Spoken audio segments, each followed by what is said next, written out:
St. Olaf football is on the air and once again under the lights as St. Olaf, coming off their bye week last week, is here at Macalester, who, coincidentally enough, also had a bye week last week.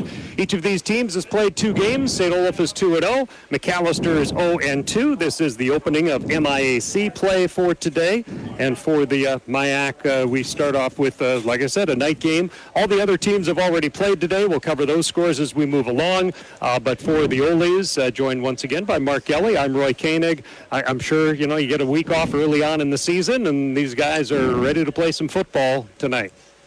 Yeah, and I think sitting around all day only exacerbated the issue of being ready to play football tonight. Macalester is a team that had some offensive explosiveness last season. A lot of those guys graduated. Some of those guys were all-conference or all-conference honorable mention. They haven't put up a lot of points this season, but they also haven't allowed many points. Exactly right, and I looked at the conference or the stats through 2 games for each of the conference teams, and Mac is literally number 10 in total offense per game at a total of 441. That compares to St. Olaf at 820 through 2 games, so almost double the offensive output. But when it comes to defense, St. Olaf has given up 514 yards, Mac 544, so very comparable. So I think you hit it on the head, Roy. Mac has played relatively good defense, but they've been really challenged offensively. The Oles are in the Northwoods division. Macalester is in the Skyline division, so this is a crossover game. But like we talked about maybe briefly on in the season opener, schedules will change next season. They won't have those divisions, but this is one final year of divisions in the MIAC. Yeah, and I think if we asked Coach Killian his opinion on the change next year, I think he would say it's about time. That would be number 1. And number 2 would be, why didn't we just go to a full 9-game round robin, play everybody, let the chips fall where they may, and forget about kind of having that last weekend of the season next year being the essentially the 1 playing 2, 3 playing 4, and on down the line. Anyway, it is what it is, and we'll go forward knowing that that's the way it is. All right. We're going to get into our coaches segments right now and first bring in Coach Nicolaitis for Macalester and get an update on how things have gone on this season from his perspective. All right. Well, Coach, I appreciate your time. Summarize the first couple of weeks of the season for you with a pair of tight ball games. Yeah, obviously not never the start you want going 0-2. We are a handful of plays away from being 2-0, but, one of those deals where it's very much a binary result, win or loss, and, ultimately we didn't make enough plays to come away with wins. So, the focus in the bye week was definitely just tightening up the screws, and also recognizing a lot of the positives from those first 2 weeks that we felt like we could take away, and then obviously, as a coaching staff going back and just making sure that we as coaches are putting our young men in the best position to be successful schematically and in terms of how we're coaching techniques, things like that, just so that they can play fast and go make more plays. We're a handful of plays away, so just going to keep trying to put these guys in better positions as coaches and hopefully see some different results now that we're entering the meat of our schedule here. Not a lot of points given up in the first 2 games. Is defense one of the highlights from the first part of the season? I would say yes and no. We've done a lot of good things on the defensive side of the ball, and I've had a few people tell me that the defense has played well enough to win 2 ball games, and the fact of the matter is the defense has not played well enough to win 2 ball games, because if we had, then we'd be 2-0. So we haven't given up a lot of points, and that was our expectation going into the year. We weren't expecting to be in shootouts like we've been in the past, and ultimately, was the defense a positive? I would say yes and no. We led both games in the fourth quarter, and so you can always go back defensively and say, we give up 1 less score in either ball game, and it's a different story. So I don't really look at things offensively, defensively, special teams. I think they all go hand in hand We're not a defensive team. We're not an offensive team. We're a football team. And our defense didn't play well enough to win either game. Our offense didn't play well enough to win either game. Our special teams didn't play well enough to win either game. And that's kind of how we're moving forward as a program. When you look at the potential of the offense, having graduated some very explosive sorts of players last year, where do you see the potential? What do you like about what can happen on the offensive side when they are clicking and making plays? Yeah, I think we've been kind of feeling through that these first couple weeks, and like any season at the Division III level, when you're not scholarshiping kids, I mean, you've got to figure out what the ingredients are before you go try to make the meal. And I think our camp in these first few weeks, we've been trying to figure out the pieces that we have. And again, I look back on these first 2 weeks, and I think our players played really hard, and a lot of times did what they were coached to do. And, I think it's on us as coaches to put them in better positions to be successful schematically and technically. And so I really, as a staff, and me being the head coach especially, really took these first two losses on me. And I think it's on us as coaches to put these guys in better spots on offense and on defense and in special teams and keep tightening up the screws. And then lastly, what is a scouting report on St. Olaf? This being my third year and fourth time playing Olaf, I love playing them, love preparing for them. I think they play football the way God intended. They'll bloody your nose, and they're gonna line up with one tight end, two tight ends, and a fullback, and really try to bloody our nose and not a finesse football team. And that's what I love about playing them early in the season. Is it's a really good metric for us as a football program and a good test of physicality. And we're really looking forward to that. I'm excited to see our guys battle. I'm excited to see our guys compete in a really physical battle and a physical matchup. And we feel like we have a really good sense of what they like to do, what they want to do on both sides of the ball. But obviously, that's the fun part about playing these conference games every year. It is a little bit of a chess match, So we know how they attacked us in the past, but we also know that we're a new team, they're a new team, and so the focus hasn't been so much on how do we beat St. Olaf. It's how does Macalester improve each practice, each week, and put ourselves in better spots to hopefully compete at a higher level entering the MIAC part of our schedule here. All right, Coach, I appreciate your time. Good luck on Saturday night. All right, Roy. Thanks as always, and appreciate your time. All right, there you have Coach Nicolaitis for Macalester. Very complimentary of the Olies. Of course, had the one season, a couple of seasons ago, where they did play twice. Mark, what do you take away from what Coach had to say? Well, I think he realizes it's a situation where they're building. I look at their roster, and they're starting a fair number of experienced players.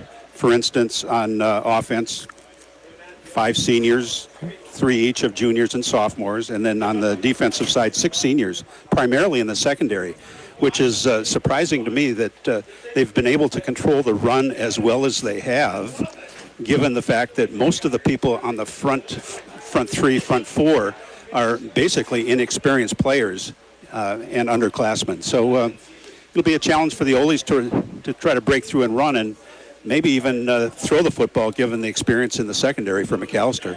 All right, there you have Coach Nicolaitis and Mark's reaction to that. Now let's shift gears and hear from the Olies head coach, James Killian. It's been a little bit of time off with the bye week coming early as it is. We'll talk about how the time was spent, but first let's backtrack if we can to a game against Luther, Coach. A slow start, but a 26-point second quarter go on to a very convincing victory. How do you look back on the Luther game?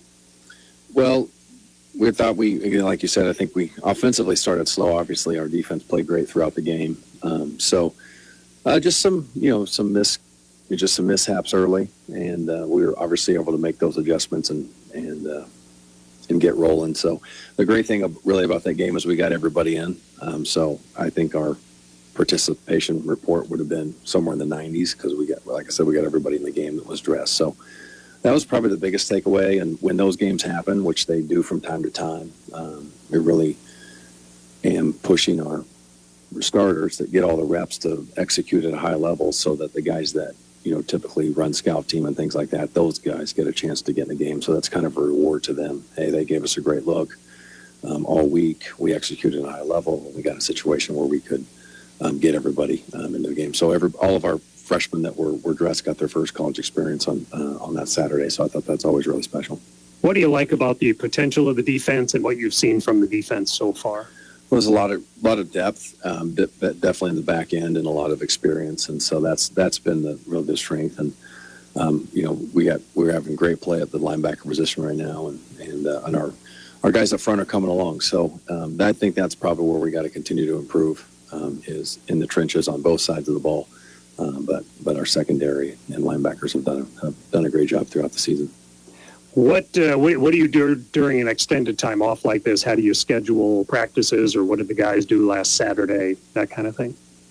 Well, what we did this last time is typically we practice Tuesday, Wednesday, Thursday. We ended up doing just a Tuesday, Wednesday practice is all we did. So we gave them Thursday, Friday, Saturday, Sunday off. Typically we don't practice on Mondays, but instead of practicing on the Thursday, we went ahead and brought them in Monday and had a light practice then. So allowed us to get a jump start on Macalester, considering they didn't have a game either. So we already had all the film. So we were able to, kind of get a preliminary game plan, and we got them back on Monday which we typically don't practice on Monday on the game week, but this week we were able to. Backtracking to Luther one more time, because Colin Swan earned Special Teams Player of the Week with 3 field goals in the game and does a nice job punting as well. So and the PATs, he's been pretty lights out, and I know the younger kicker had some chances too. But how about the special teams and Colin back for a 5th year? Yeah, he's been extremely consistent. Obviously, he has hit some big field goals throughout his career. Notably the Gustavus game to put us into overtime, and he's really been really consistent really since he's arrived on campus, and we're happy that he came back for a 5th year. I don't know if he's close to anything all-time points or anything like that, but I would imagine that he could be in that conversation if we continue to play at a high level and score a bunch of points. Along those lines, Theo Doran is up to number 2 in career passing yards and trending higher. What's made Theo such a solid guy back there with the ball? Yeah, well, he does a good job, making decisions with the football. And he's played a lot. Obviously, he started as a freshman, and so he's got a ton of games, and we've had a lot of really good players around him, and we've had a run game that's allowed him to, get some big plays and play action. We've had a pretty consistent offensive line play. With a lot of experience in the past that he's benefited from. So, but he's a really good player. I mean, you don't start as a freshman if you're not talented. So, those are the things that I think have benefited him. But he's super smart. We can do a lot of things with him because he can handle it all. He can get us in the right plays. I can call 2 plays. He can pick the right one. He can change protections. Like, he understands defenses. He understands schemes. He understands matchups. So all of those things that you have to put into being successful at that position, he's just had so many reps at it, and you're seeing the fruits of that now. Macalester graduated a lot of their offense, and this season they're not scoring a lot, but they're not giving up any points. What's a scouting report on Macalester? Yeah, I think you nailed it. Offensively, they don't have a lot of the weapons that they had in the past, and so they're trying to figure that out. But defensively, they've changed their scheme up just a little bit. I think they've done a really great job in what they're able to do, and so that will be that'll be a challenge for us in order to score enough points against them, or to continue to score points like we've been able to in the last couple games. So I'm sure they'll have a great plan. They've got a good staff and respect their head football coach, and he's a defensive-minded guy, and I'm sure he's heavily involved with what they're doing, and that's probably a big reason why they're having the success on that side of the ball. And do the guys like playing under the lights? Is there any different vibe with a night game? I'm not sure. I think that they do. As coaches, we don't. Fair enough. Offensively, we always come back and we watch the game afterwards. So those make for late nights for us. But I think they enjoy it. It really is a nice change up in order to have a chance to do that. We had one already, which I think is a huge benefit that they've had the experience of playing at night, because it changes our routine. So I think a lot of people we get into a routine that we like, but it's also nice to sometimes break that routine and realize that it's okay to do things differently. So that's really what the night games present for us. Just some changing the routine, get things to do a little differently, but maybe remind them more of what it was when they were playing in high school. Have a chance to play at night. So it's fun. We got to take advantage of that. All right, good luck in the game. Thank you. All right, Coach Killian for the Olies. Sorry about that. I know we're just about getting set for the national anthem, but I think they have introduced the national anthem, so we're going to cue that up for you here as well from Macalester for tonight's game.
Lights are certainly on here at Macalester. Coin toss coming up in just a moment.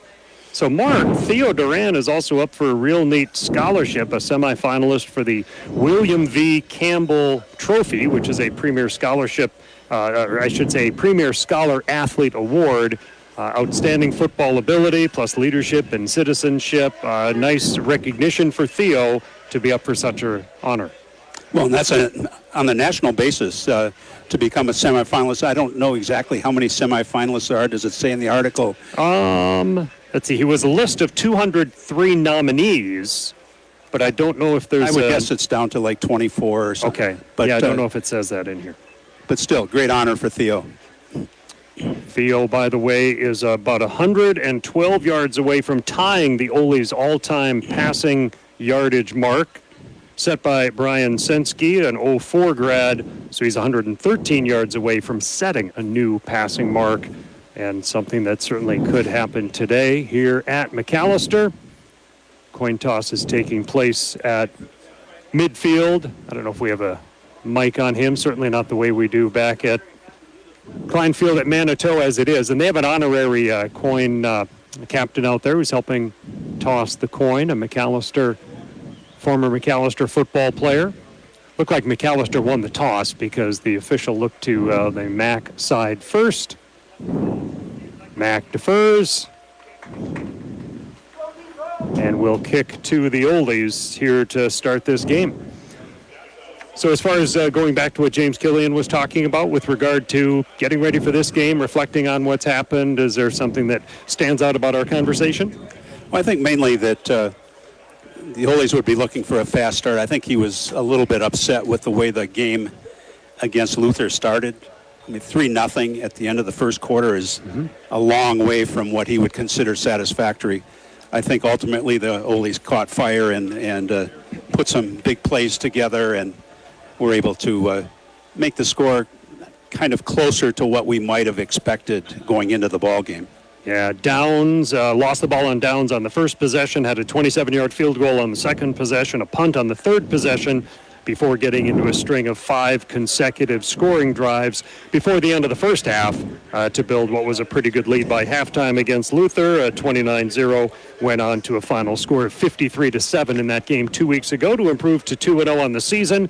after the 39-21 win over Northwestern. Macalester has lost to Minnesota Morris 17-16 and lost to Martin Luther 10-7, as Coach Nicolaitis said that they had the lead in the fourth quarter, I think, of each of those games. Yeah, and you think basically a 4-point difference between the winners and losers, and in 2 games. That's a tough pill to swallow.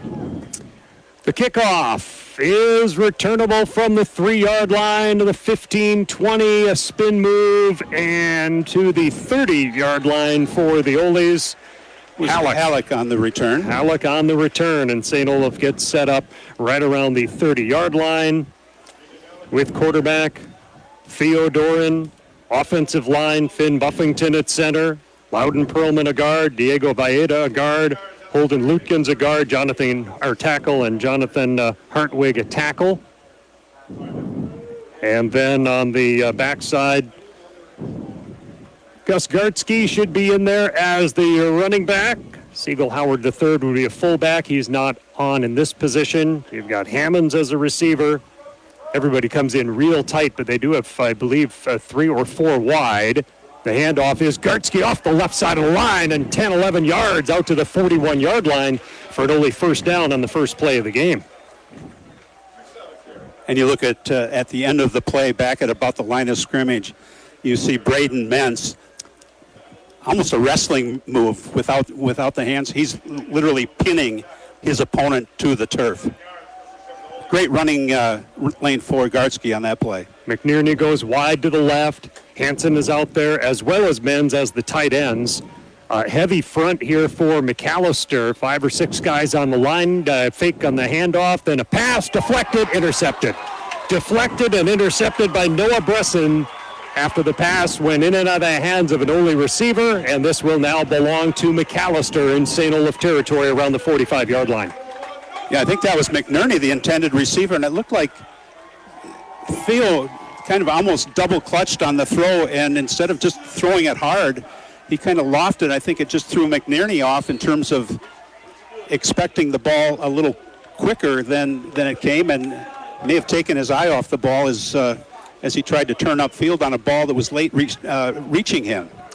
Settlemeyer is the quarterback. He's a sophomore. Neto was the guy last year at 348 yards per game, so things are a little different this season. Settlemeyer has 230 yards passing. A diamond of 4 receivers wide left, empty backfield. The pass is in the flat to the left side. Then he's got his blockers there. That ball is caught by Wallen. He turns that into a 5-yard gain with that crew of blockers right in front of him. And basically just a long handoff to the wide receiver in that diamond formation, with one offensive lineman pulling out to the perimeter to serve as a lead blocker in addition to the wide receivers. Casper, Maddox, Clymer are receivers. Watson is a tight end. This time the quarterback will keep it, and he's going to bull his way forward all the way across the 35, 34-yard line. It's going to be enough for a first down. It's about it's a pickup of about 6 yards. Josh Bolsky, actually, the running back, took that direct snap. I think Macalester's trying to find some little key to jump-starting their offense. Wow, and now number 13, Wallen, he'll take the direct snap. All the receivers have gone to the far side of the field, and Wallen pump fake. It is thrown and knocked down by Barrett, Noah Barrett, with the pass deflection on another kind of trick-looking play from the Scots. And Macalester went unbalanced that play. The inside receiver on the line of scrimmage would have been ineligible. The tackle on the near side is uncovered by a wide receiver or end on the line of scrimmage. So Wallen, who is listed as a quarterback but has not been the quarterback now, all sorts of players jumping, just a matter of which side is going to get tagged with it. We do have a penalty that brings this play to a halt. And it looks like they're whistling procedure against Macalester. Defensively, McKell, Vasquez, and Barrett across the front with Green, Krull, and Azariah Williams are linebackers. Secondary consists of Kettlehut, Short, Thomas, Halleck, Thrower for St. Olaf, turning the ball over on their first possession on their second down. Now it is second down and 15 for Macalester. No score in the game, 2 minutes into the first half. Evening football here from Macalester in the heart of the Twin Cities. Wallen back to pass, little throw, and that one is almost picked off. It was through the arms of a Macalester man, and I think Green almost intercepted that, but it's incomplete now for third down. And actually, I think that the two-deep roster that James, we have found very seldom makes changes to his two-deep. Okay. Kerber started against Luther at linebacker instead of Azariah Williams. He's starting again today at linebacker. Thank you for catching that. As Wallen drops back, has lots of time. He might tuck and run, now flips a pass. It's caught to the 35-yard line, 25-yard line. Barrett rides him down at about the 26. So it's a 13-yard gain, but it was a 3rd and 15, so they're a couple of yards shy. And Mark Thrower came up from his cornerback position to lay a hit on the receiver, but absolutely whiffed on the attempted tackle. So 4th down and 2 from the 26-yard line of the Oles, and going for it is Macalester. Wallen rolls right, rolls, stops, cocks his arm, throws, and that one, it's batted down, had to be batted down. It's incomplete. The ball is turned over on downs, and now it's St. Olaf football once again in a scoreless game. I think it was Barrett that knocked that down. He's getting high fives and congratulations from his teammates as he heads over to the Ole sideline. So the Oles will get their second crack at things, and this time start from their 26-yard line after having an interception, bring up a short possession to start off the game. Defensively, Mullen, Manache, and Ray across the front, according to the starting list given to us here. Mills, Rafidi, and Bresson, who made the interception as linebackers, and Potts, Latvis, Degnan, Gallardo, and Gilliam as the secondary guys for Macalester. This is a handoff to the 30, spin move, Gartsky out to the 38-yard line for a 12-yard run and an Ole first down. Well, I'm not surprised that the Oles are in a lot of what is called the 12 personnel, one running back, 2 tight ends, and then 2 wide receivers in addition to the quarterback. Braden Menz is just too good a football player to play a backup position to Hansen. The tight ends flip. The receivers come in tight. Shotgun formation for Theodorin. Puts the ball into the gut of Gartsky. Makes one nice little move in the backfield to get by a man. Bursts across the 40, 45 to the 46. Will be 8 or 9 yards. It looks like a 9-yard gain for Gartsky, who coming into this game today, 140 yards, 35 carries, and 3 touchdowns on the season. And as the Oles have been able to show an ability to knock off 8, 10, 7, 6 yards at a run, wouldn't be surprised if the Oles go play action and throw deep on this play. Yeah, it's about 32 yards on 3 carries for Gartsky. As they look at 2nd down and 1, penalty flag before the play starts, and it appears St. Olaf will be called on a procedure or false start. False start on St. Olaf, so one of those on each club. And now the Oles have a 2nd and 6 instead. 4 minutes in. Go ahead. That kind of shoots the idea of throwing long on 2nd and 1. 4 minutes into the first quarter, there's no score. Teams just playing between the 20s so far. 3rd possession of the game. St. Olaf turned it over on their first possession. St. Olaf came into today with a +2 in the giveaway takeaway. Fake on the handoff. Doran has time, deep drop. He does go deep. He's got Hammonds wide open. Waits for it at the 20, down to the 10, and to the 5. Has to cut back. He gets collected and taken down. He had to wait for that ball. He had created a ton of space for himself, and it'll be a long, long pass play that sets the Oles up with a first down and goal to go. About a 50-yard play. And it looked like the defender, after he caught up to the underthrown ball, cut Hammonds off. It looked like Hammonds might have been able to make it to the end zone if he just didn't make the cutback. And this is a handoff running left. I think it was about a 52-yard pass. Gartsky now takes this to the 2, so give him a couple more yards. St. Olaf will have a 2nd and goal from the 4 or maybe even the 3-yard line, 2nd and goal. Or even the 2-yard line, I guess they spotted at. Maybe it's the 3.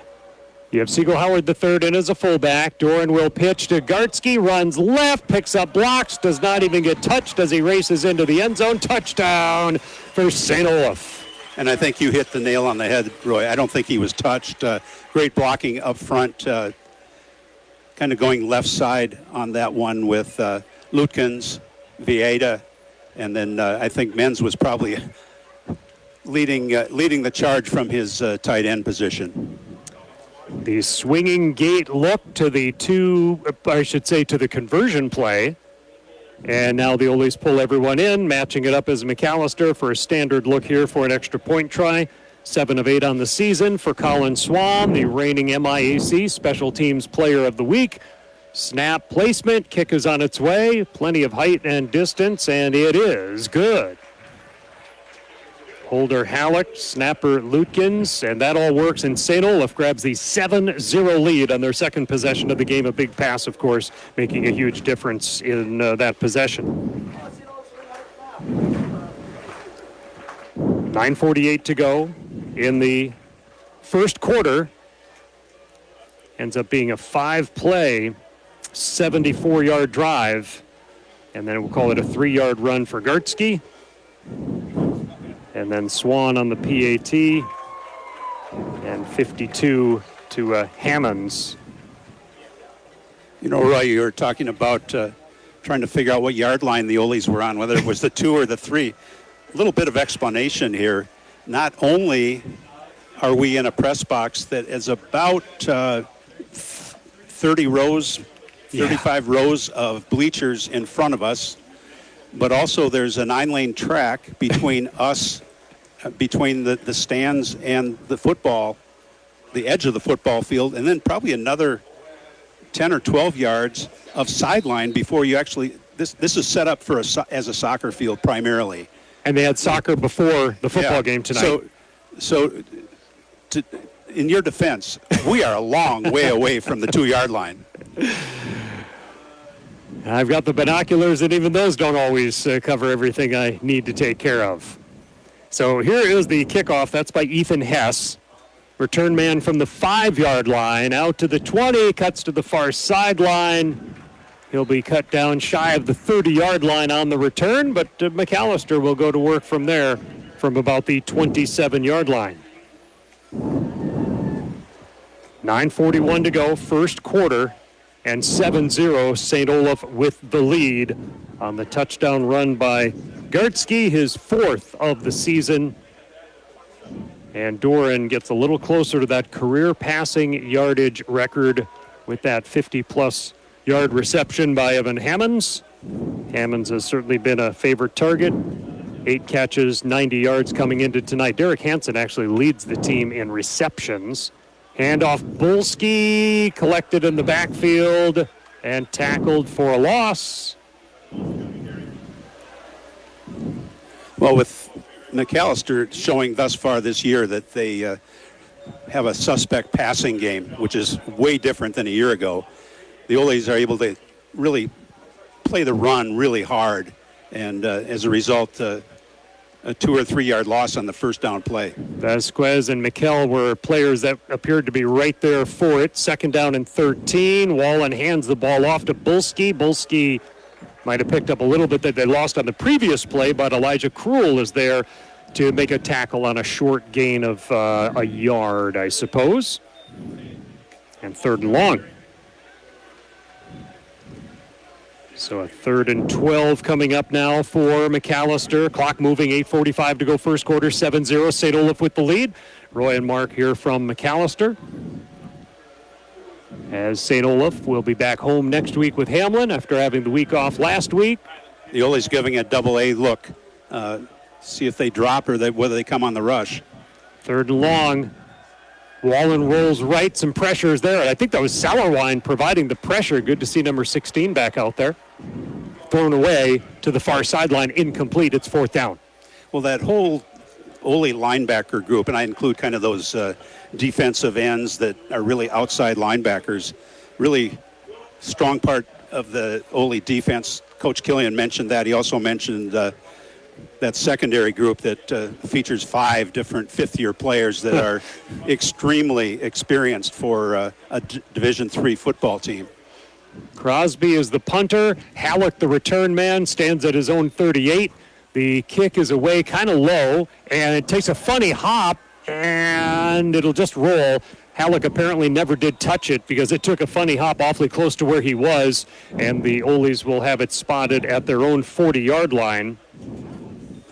I was going to say, it looked like Halleck was lined up awfully deep. Okay. I noticed that I think Macalester in their last game, I think they averaged like 29 yards a punt. If I remember right, it might have been another team I was looking at, but you've probably got it printed out there for us. But until they show you that they can kick it more than 35 yards, you really should be at least no more than 35 yards deep from the line of scrimmage. Yeah, it looks like for the season they're averaging 35, but might have been lower in a game. Gartsky gets kind of a second effort as he plunges up to the line, nowhere to go, shifts to his left a little bit, picks up 3 yards on the play. And the Ole's will have a 2nd down and 7. And Siegel-Howard out. That brought Menz back into the game. So the Ole's go 2 tight ends. McNerney wide to the left, Hammonds wide this way. The Ole's in the black shirts, white pants. The black jerseys have gold numbers trimmed in white helmets with the Ole logo on the side. So it's black on white. Play action, deflected, and this time it falls to the turf. Hansen was the intended target. It popped up in the air out of his hands, but earlier an interception, this time an incomplete pass.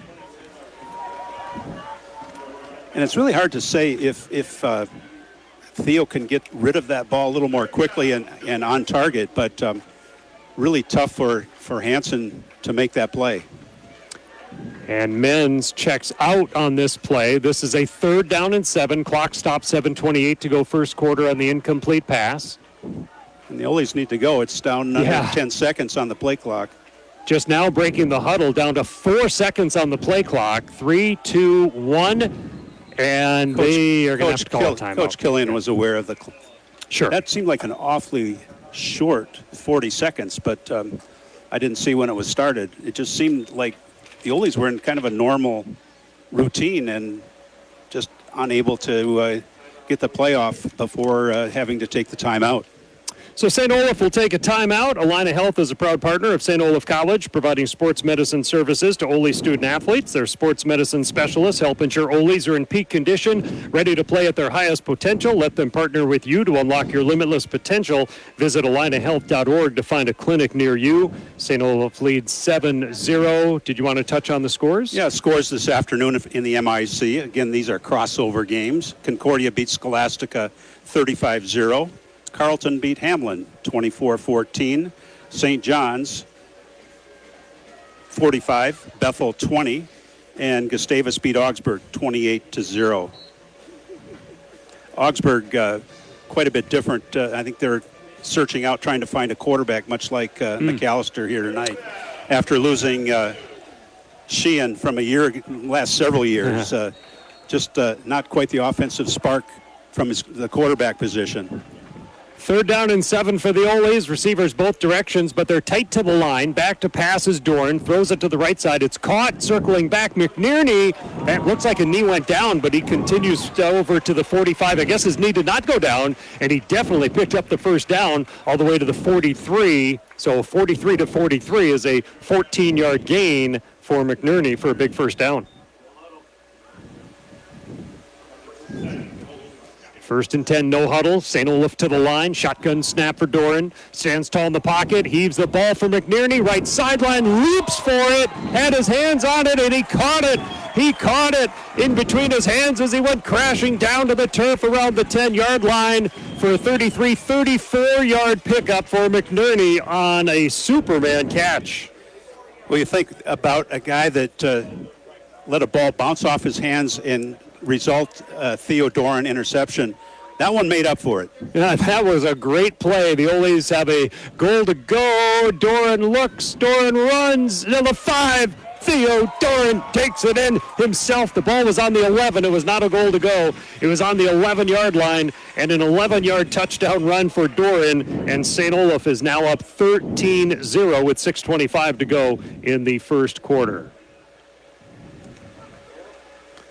Well, Theo couldn't find any receivers open, and I think the sea more or less parted, and he just took it up the middle. And Theo's a big, strong individual, so not surprising that he could break a tackle or two going in. And St. Olaf ends up running this as a 2-point play, and they're in.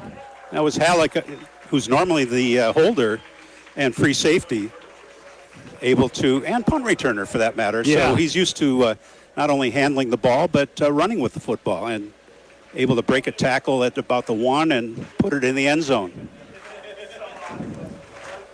So Doran with the big pass play and the incredible catch is what that one is more known for by McNerney. And then Doran from 11 yards out for the touchdown. Theo Doran, I believe that's his second touchdown run on the season. When you make reference to his size, 6'4", 225, he's a senior. He knows what he's doing out there. And, yeah, he has the size to make a man miss. And he's just nifty enough to make people miss. He little known fact, he actually was a high school basketball player, so he does have some of those kind of quickness type move. One other bit of trivia information.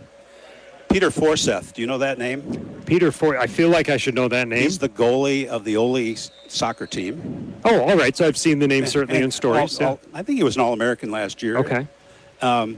Theo and Peter Forseth were high school classmates. Okay. Or they were 1 year apart. They both went to Holy Angels. So Theo was particularly interested in seeing the Ole soccer team win that national title. That is a lot of fun. Great to have a good buddy be in that position to win a championship like that. The return on the kickoff is to the 20, 25-yard line, got slowed down, and then found some more traction to make it about to the 30 on the return. Maddox on the return for Macalester, and with St. Olaf leading 15-0, 6:19 to go in the first quarter, Macalester will take over right around their 30-yard line. Maybe it'll be the 29 for this upcoming possession. 6:19. I know the men's soccer team picked up a huge win over Eau Claire. Just come from behind win a couple days ago, a team that's top 10 rated, and a rematch of one of the matches along the way to that national championship last year was a victory once again for the Oles against the Blue Golds.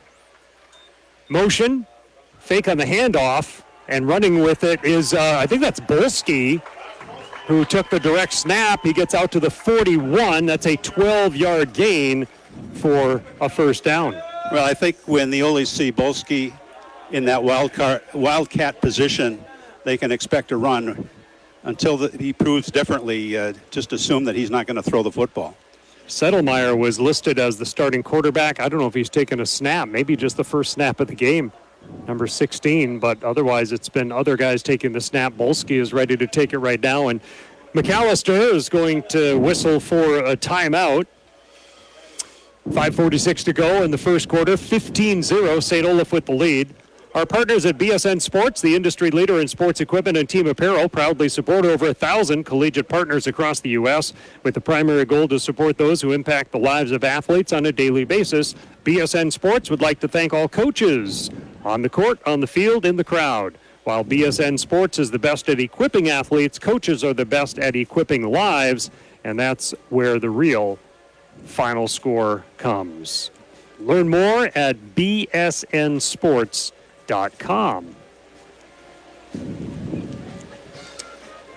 Busy day for St. Olaf sports today with MIAC women's golf, men's tennis, soccer teams up in Duluth at Scholastica. Volleyball won their home opener today, 3-1 over Hamlin. So busy day for the Oles, and the football team capping things off here at Macalester, up 15-0. They run a play, the direct snap to Bolski, picks up about 9 yards. He had a whole flock of Scots blocking in front of him on the play. Well, again, I think until Macalester shows that Bolski can serve as a throwing quarterback. The Oles need to play as if every time they're in this formation with him at the deep, essentially the quarterback spot, assume it's going to be a run. And it will be a run again for Bolski. Cuts to the right, gets caught up in the backfield. Sauerwein is in there for a tackle for a loss. Well, that's the old Energizer Bunny coming after Bolski on that play. So about a 3-yard loss. Clock under 5 minutes to go first quarter. 15-0 St. Olaf with the lead. Macalester scrimmaging from just shy of midfield. A 3rd down and 3 for the Scots. They're 0 for 2 on 3rd down. Now Wallen steps in at quarterback. Gives the handoff to Bolski, and Bolski is eventually banged down, but not by Kettlehut, but not before he picks up a 1st down. Looks like about a 4-yard gain on a 3rd and 3. Actually, that was not Bolski. That was number 9. Number 9? Sierra. Thank you. So Sierra. And he took a hard hit on the thigh. Probably has a Charlie horse on his right thigh. Wallen gives, this time it looks like Bolski, and Bolski is spun around, taken down by Sauerwein after getting spun around by Krull after a 3 or 4 yard gain. Looks like Sauerwein is kind of playing one of those middle linebacker spots, I think coming in for Kerber, if I'm not mistaken. No, Kerber is still out there. I think I just saw 44. I think he just came in. Oh, just subbing in on this play now. Sauerwein just went out. Okay, got it. 2nd down and 6. Again, Wallen acts as the quarterback, and he is listed as a quarterback, and that run goes nowhere. That hole collapsed pretty quickly on Bolski. Certainly looks like Williams was one of those there to greet him for a 1-yard loss. I think McKell, too, was in on the tackle. Now, 13, Wallen, he is listed as the backup quarterback for today's game. So he is on the 2 deep, but he's certainly getting his opportunity here today, mostly handing off the ball, certainly. They've thrown it a few times. 3rd down and 7. He's looking to throw here or run. He's got an opening to the 35. It is a 1st down, spun down at that point, but he picks up the 1st down. Corbett on the tackle. 10-yard run for Wallen.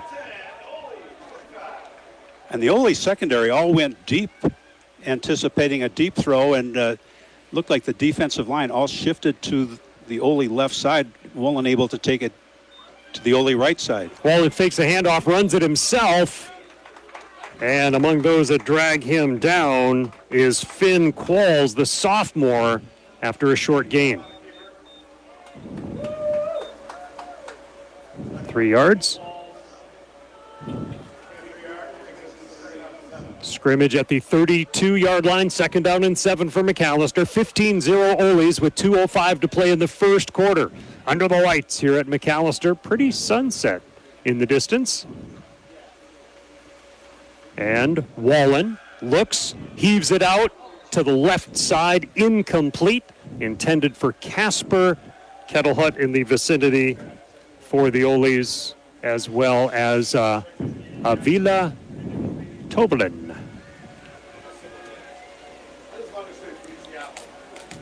Yeah, Casper probably figures to be their primary wide receiver. He was a starter a year ago for the Scots. 10th play of the drive, 3rd and 7. 3 wide. There is a running back there with Wallen. Wallen drops to pass, stands in the pocket, goes for a deep ball. It is knocked away. Double coverage came over to help out on the play.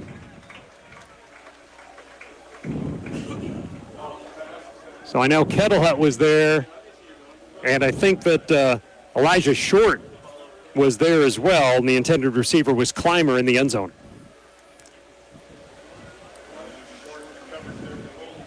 So now it is 4th down, and from this spot at the 32-yard line for the second time, they're going for it. This is a 4th down and 7. 4th and 7. Before the play starts, there's penalty flags, and it looks like the 5-yard penalty will mark off against Macalester. Well, it looked like the Oldies might have had somebody in the neutral zone, but it could have been that he was anticipating his rush based on movement from the offensive lineman. So now a change in decision here for Coach Nicolaitis as he will send in the punt crew. And I think this is where the Oldies need to be alert to a fake punt. Yep. Yeah, because the line of scrimmage is the 37-yard line. St. Olaf does have the return man back. And Crosby, little pooch kick. It'll be allowed to bounce at the 5, down to the 1, into the end zone for a touchback. And Halleck did a good job of decoying the punt coverage people for Macalester. He didn't call for a fair catch, but he kind of moved about to the 10-yard line, 12-yard line, looking like he was camping under a punt, but the ball landed at about the 5 behind him and then bounced directly into the end zone for a touchback. So the Oldies will start at the 20. 1:35 to go in the first quarter. The Oldies leading 15-0, having scored twice on their last 2 possessions. First possession interrupted by a tipped ball interception.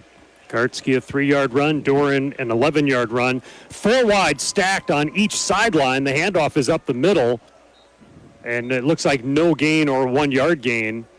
So previous plays, Mark, the receivers have come tight to the line. This time there were 4 wide as they could possibly be. Well, it kind of shows that sometimes having tight, good blocking up at the point of attack is better than thinking you can pull people away from the middle of the field with wide receivers. Although I think it would be tempting for Coach Killian to think about coming with that formation again and seeing if he can't go deep with Hammonds or McNerney again. This time they've got the tight look. There's a receiver each direction. Tight ends are out there as well, and there is motion. And the handoff, Gartsky runs to the right. Doesn't get much traction that time either. 1-yard gain on first down, about a 1-yard gain on second down is going to leave St. Olaf with a 3rd and 8. And the Oldies coming in with, I think, 2 more wide receivers. I think Hammonds was in on the last play, but it looked like Monroe and maybe McNerney came in on that play. And Skemp is out of the lineup today, injury. That's correct. So Skemp not a factor. The game clock is at 12, but the play clock is lower than that. First quarter, so St. Olaf does have to run a play. Doran awaits the snap, has the ball, steps back in the pocket, dances around, rushes, and now throws on the run. Hanson the catch, 45 and 50, and taken down at the 45-yard line. So that is about a 33-yard gain for a first down on the final play of the first quarter. And it looks like we have a holding penalty on the Oldies. Okay. So we'll scratch that. And the quarter would end then, right? It should. Penalty on the offense. We'll wait for the full indication that the quarter has come to an end and then go into a little commercial break here on the Mighty 920 KDHL, Faribault, Minnesota. That is the end of the first quarter. St. Olaf leads 15-0 over Macalester, and we'll pause for this message on the Mighty 920 KDHL. Looking for a dedicated real estate expert in Faribault or the surrounding areas? Meet Evan Knudsen from Weichert Realty. Evan brings local knowledge, personalized service, and a commitment to helping you find the perfect home. Whether you're buying, selling, or just exploring, Evan's expertise and passion make the process smooth and stress-free. Don't just find a house, find a home with Evan Knudsen at Weichert Realty. Visit weichert.com or call 507-210-9140 and take the first step towards your dream home. Second quarter about to begin from Macalester. St. Olaf with a 15-0 lead. Hamlin rolls in next week for the Oldies. And a trip to Duluth is next for Macalester as they'll go play at College of St. Scholastica. Of course, those teams joined back into the MIAC the same year, Macalester and Scholastica. When it comes to football. Yeah, yep, good point. Right, when it comes to football, yes. So this is a 3rd down and 18 because of the holding penalty, tacked on to a couple of short gains. Doran, the quarterback from a shotgun, is standing at about his 6-yard line. A little low on the snap, but very playable. Has time, throws it out to the right, caught there. Short gain is all that, pretty sure it's McNerney.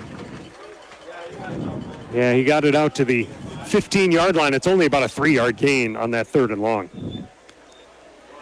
Yeah, I'm kind of surprised that Theo took the check down. It looked like he still had time in the pocket to wait for more receivers to work their way open. He had Derek Hansen middle of the field fairly deep.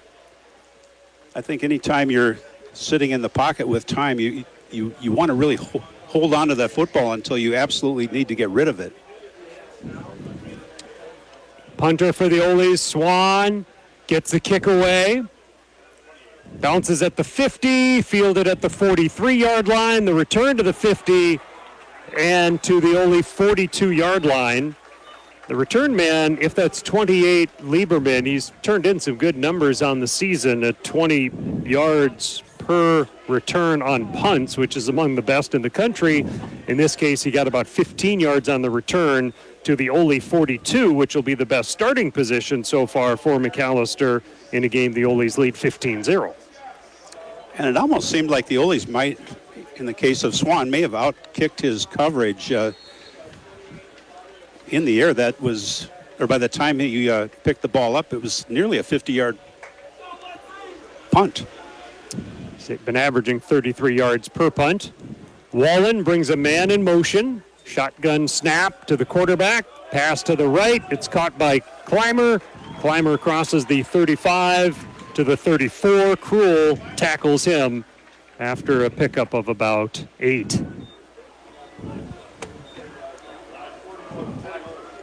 Well, Macalister's content to kind of mix and match their, whether they go Wildcat with Balski or stay with the quarterback Wallen. Wallen stays in the game at in the shotgun position. Gives that, and getting back there to make the initial play was Barrett. He slowed him down. A couple of teammates helped out. It's a loss of about 1 on that handoff to Balski. Josh Bolski, 5'10", 190, a senior out of Muskego, Wisconsin. Wallen, by the way, is a junior from Wayne, Pennsylvania. 3rd down and 3 for the Scots. Early second quarter, 15-0 Oles. Handoff, Bolski, right side. He's going to be close. Close, but I think short. Yeah, it looks like the referee is signaling 4th down with a closed fist. Sauerwein appears to be one of those close to the play. So this is 4th, and penalty flags as the ball is snapped. Penalty flags fly on both sides, sides of the field along the line of scrimmage. They'll meet together with the... Well, Balski kind of give that sign like, what now? Yeah.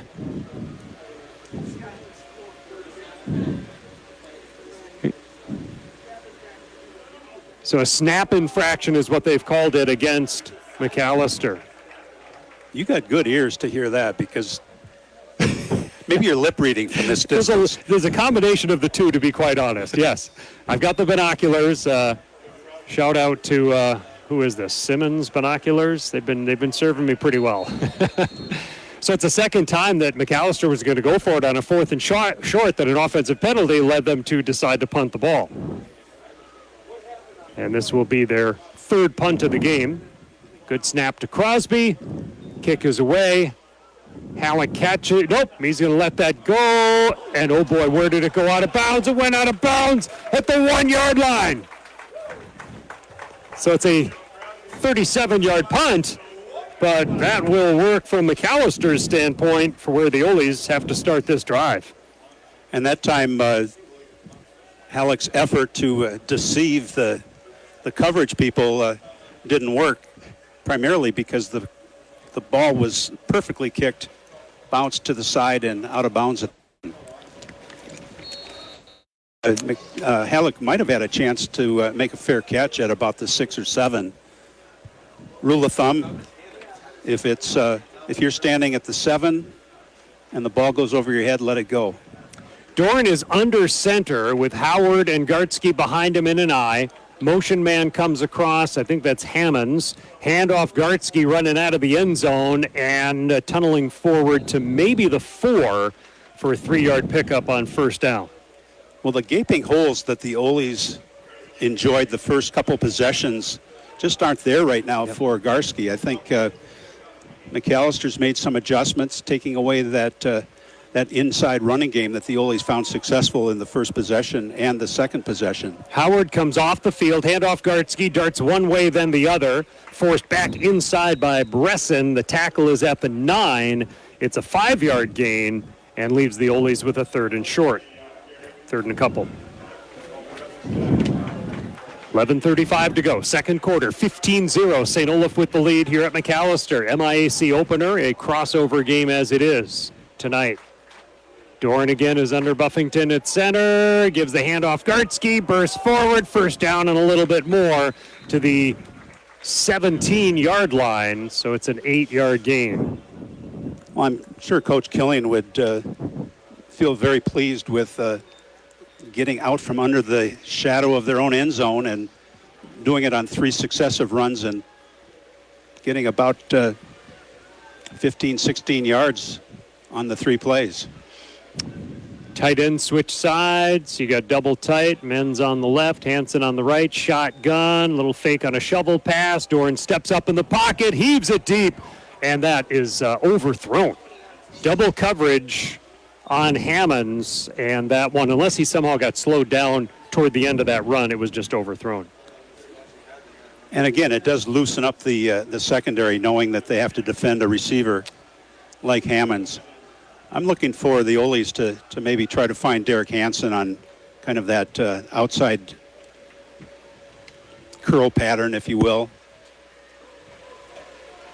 Hansen, by the way, comes wide to the left side of the formations. That's the near side as St. Olaf marches right to left in front of us. Doran looks for, guess who? Hansen. Hansen catches it, stays on his feet, out to the 30-yard line, is a 13-yard pickup for his St. Olaf first down. You called it. Well, I wasn't calling a drag pattern across the middle of the field, but the Oles do need to make sure they get Hansen involved heavily in their passing game.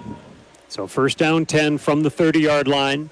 Oles in the black uniforms, gold numbers, white pants, all white with dark blue numbers for Macalester.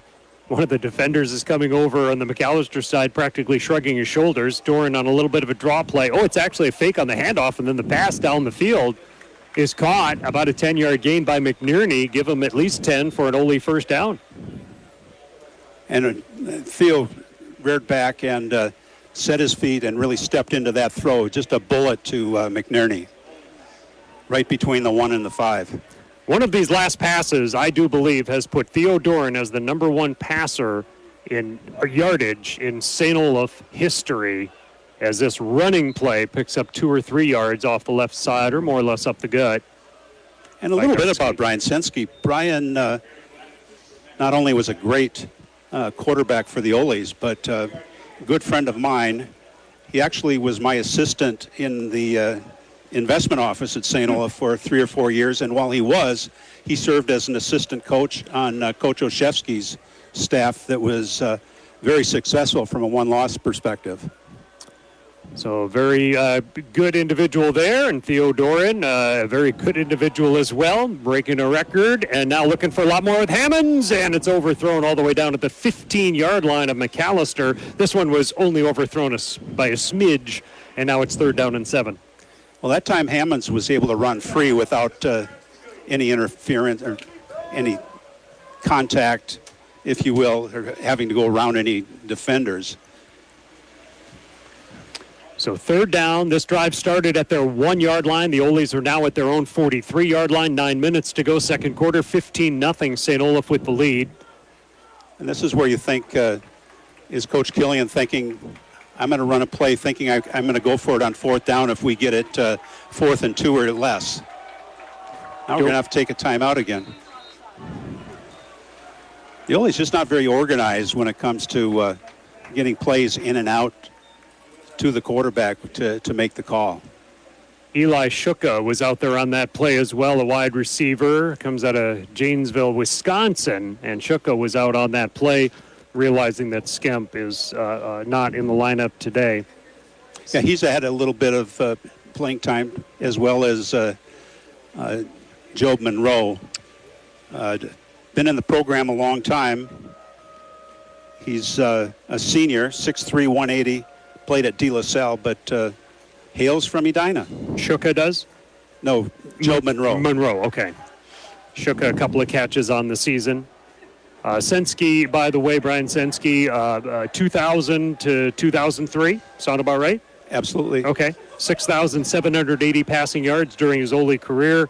And coming into today, Theo Doran was at 6,668, so he was 112 yards shy. And by my unofficial numbers, I've got him up over 112 yards. Unofficially, as far as that goes for the moment, but certainly a pending record. This is 3rd down and 7 after the timeout. Back to pass is Doran. He's got time, dumps over the middle, bobbled a bit, got caught by Hansen, tries to swat aside a tackler. It's a lot of running for a short gain of not much more than a yard on 3rd and 7. It leaves them still with 4th and 6. Gallardo on the tackle for Macalester.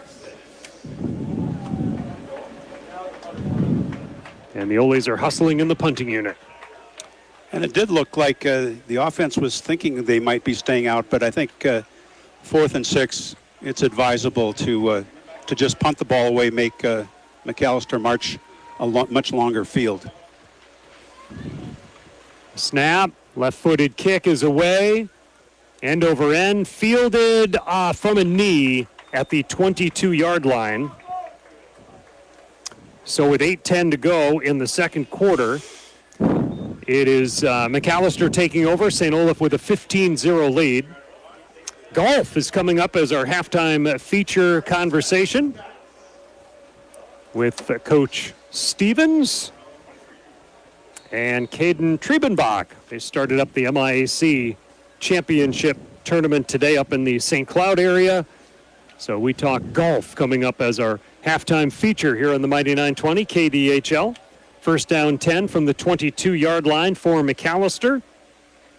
Oldies show a bit of blitz. They do bring it. It's picked up. Pass to the right side caught across the 25 to the 27-yard line. On the catch was, well, Macalester on the catch for a gain of about 4. Yeah, from this distance, it's not easy to read numbers. And it wasn't one of the numbers, I guess, that I thought I had committed. And this handoff to the left side, crossing the 30-yard line. That was Bolsky on the carry for Macalester. And it looks like Hammonds made the tackle. Number 18, Cam Hammonds, is in there. Well, the Oles are playing a lot of their backups right now. Toby Call at free safety. Paulson in as kind of a safety. 3rd down and 2.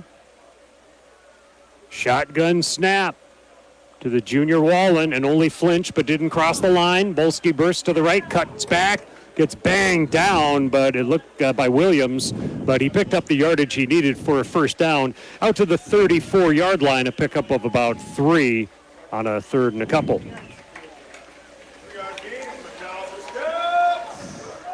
Quickly to the line of scrimmage, no huddling up this time.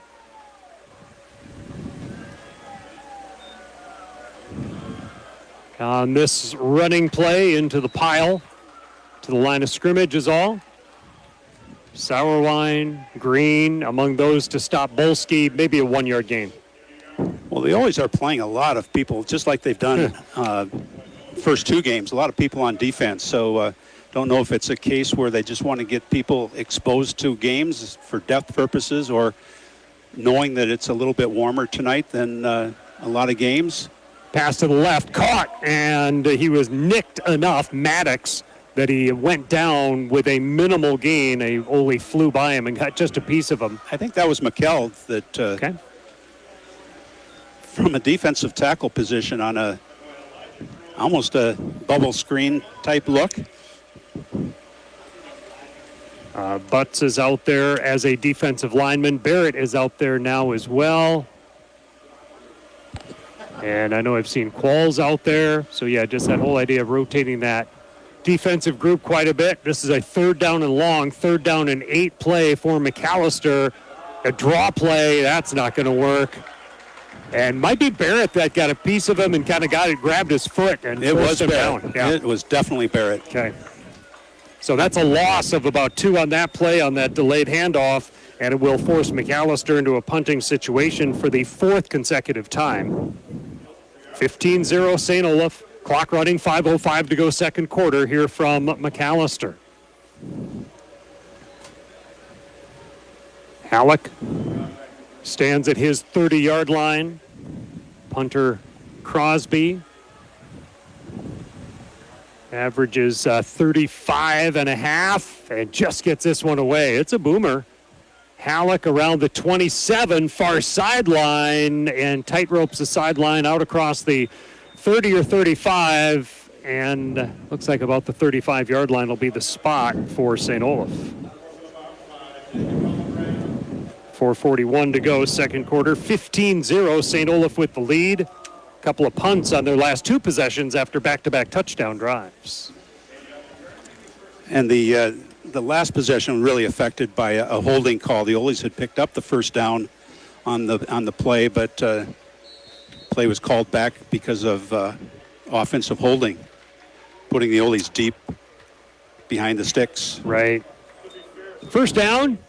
Fake on the handoff. Pass down the field. Caught at the 50. Bursting across from right to left across the field. McNerney gets to the 40. Turns the corner 30. 25. And runs out of bounds as he was about to be pushed out of bounds around the 20-yard line. So 15. That is a big, almost a 45. We'll call it a 43-yard pass play. And on a simple drag pattern from a wide receiver with speed, it's amazing what speed does in a game like football. It's just... he was able to turn the corner and go upfield. Macalester just couldn't contend with it. Even before that pass, Doran was already at 130 passing yards. Again, just reemphasizing that he's become the #1 passing yardage guy in Ole's history. Looking for more here. That pass for Hammonds is incomplete. On the coverage is Gilliam, but there is a penalty flag on the play as well. The penalty flag is back by the line of scrimmage, by the way. And Hammonds is limping off the field. Looks like... maybe an ankle. He's been fighting an ankle problem for a better part of the season. So now with Hammonds on the sideline, Skemp not even dressed tonight, the Oles now... I think Monroe just jogged on. And the penalty is on Macalester, but I looked away. I missed the call. I couldn't catch it either. But the Oles get a first down at the 12. McNerney, by the way, coming into today, 3 catches on the season. He's got either 5 or 6 catches tonight. 4:04 to go second quarter. 15-0 St. Olaf with the lead. And they're in the red zone here at the 11-yard line. And the play clock running down toward 5. Oles get it away from under center. The handoff is to Gartsky in the backfield, and he didn't quite make it back to the line of scrimmage, or maybe he did. It looks like no gain on first down. Oles to the line of scrimmage a little quicker this time. Well, this time they didn't huddle. Theo went over to the sideline, toward the sideline to get the call. He is under center. He's got a wing set up on the left. He's got Fake on the handoff. Hansen catches it at the 10 and down to the 4-yard line for a 12-yard, down to the 4-yard line for an 8-yard gain. Gilliam on the tackle. And Hansen, kind of a big target and a handful to bring down in the open field. Macalester player smartly took him down at the knees. 6'4", 245. Fake on the handoff. Doran runs to the right.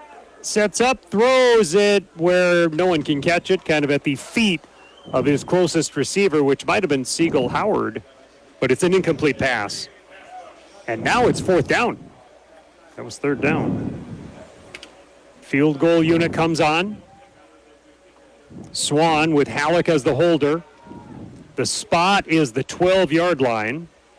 So a 22-yard try with under 3 minutes to go in the quarter. 15-0 St. Olaf. Left-footed Colin Swan as Halleck gets the snap, puts the ball in its place. It hit the upright.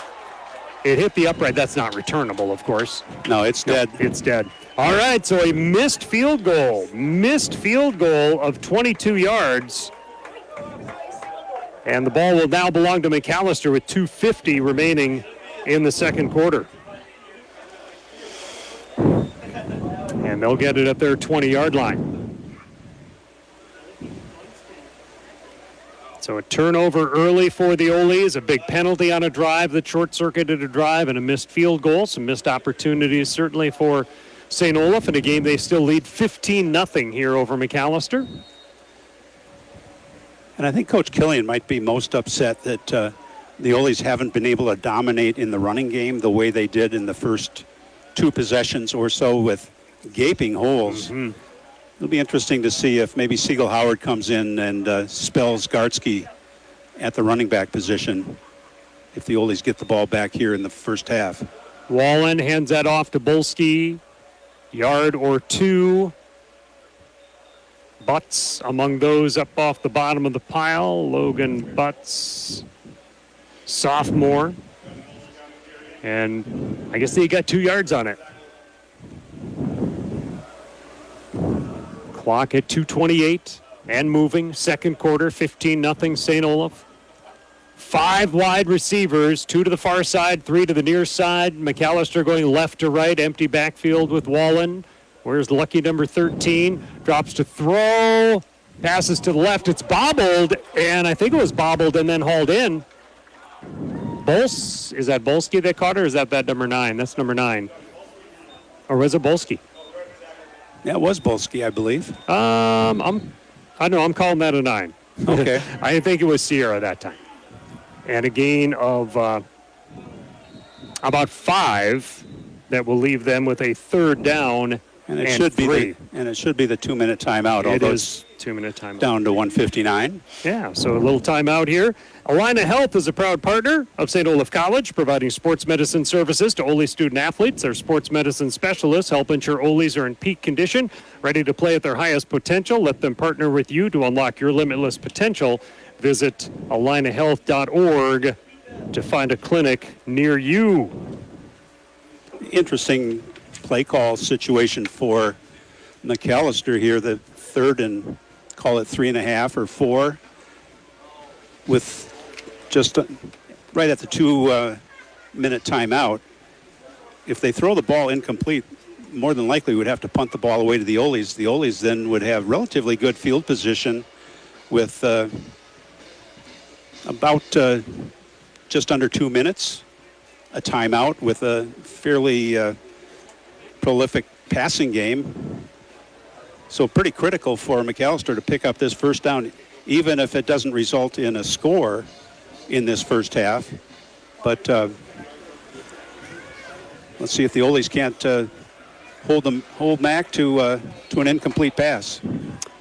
Single setback, 4 wide receivers, 3 to the near side, right side of the formation.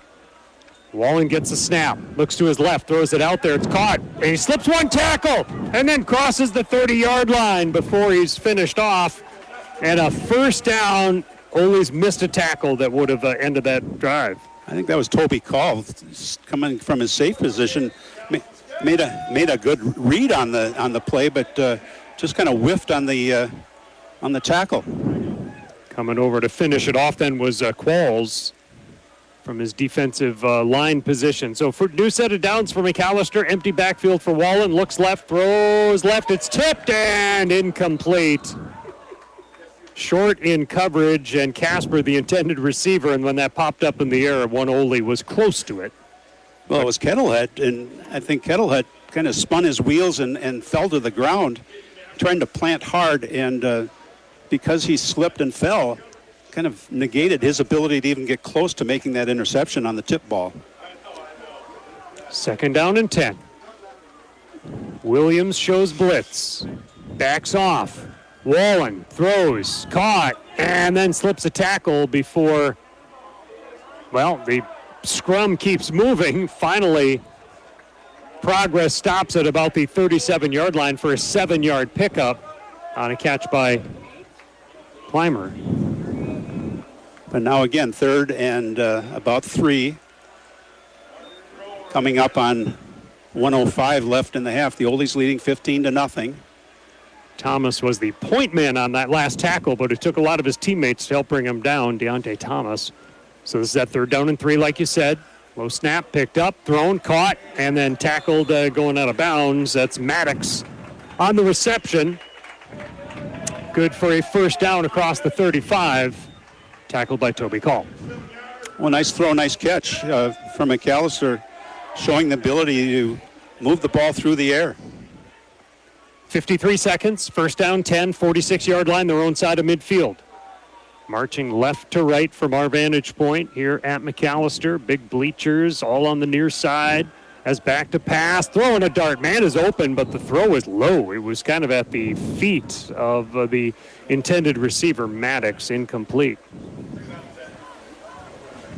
Maddox, a sophomore out of Alexandria, Virginia, came into today's game, 6 catches, 46 yards, and a touchdown.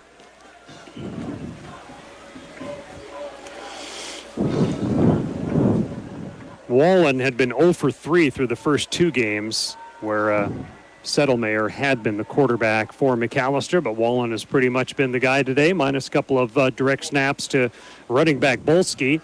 Fake on the handoff, then Wallen in some trouble. Green gets blocked down, and the pass is incomplete over the middle. Intended receiver was Mullen. He's a senior out of Kansas City, Missouri. 3rd down. And 3rd and 10. We're now at 42 seconds. Macalester may have avoided the Oldies getting the ball with good time, good field position by picking up a couple 1st downs on this drive. Right. They're 5 for 10 on 3rd down conversion and a 3rd and 10. Pocket is there. The throw is down the field. Overshot his man. Incomplete. But now just 36 seconds remain as Macalester sends in the punting unit. Well, Coach Nicolaides probably feels pretty good about that last drive. Able to take some time off the clock, change the field position a little bit, and leave the Oldies with probably not enough time and distance to legitimately think they can put up points at the end of this first half. See what Halleck does on the return of Crosby's punt. Low line drive kind of punt. Oh, he dropped it. Dropped it. Now it's a matter of who has the ball. And it must be St. Olaf. No one's going wild and crazy there. So the Oldies will get it with 28 seconds to go from their 22-yard line.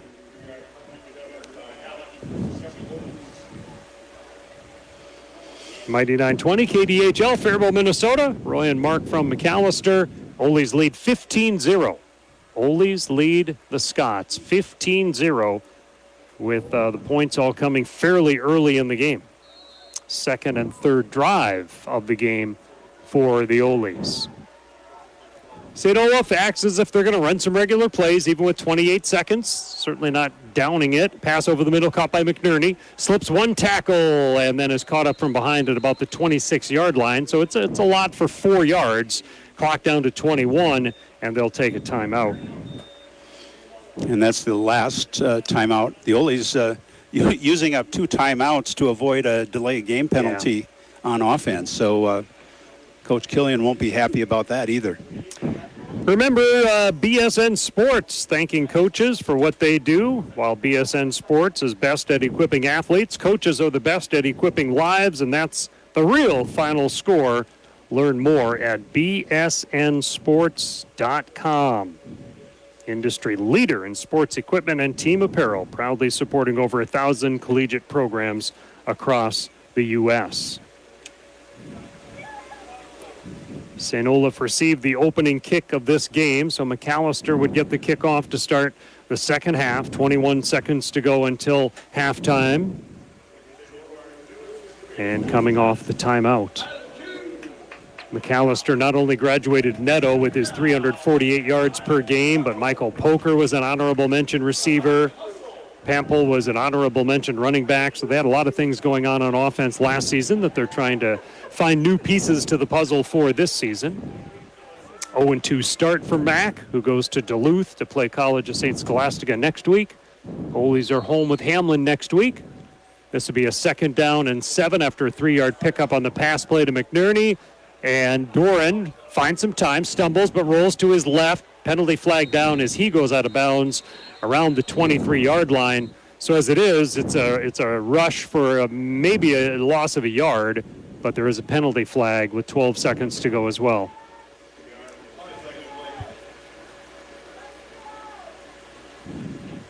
Talking to Coach Nicolaides, so it is certainly against St. Olaf. Holding on the offense.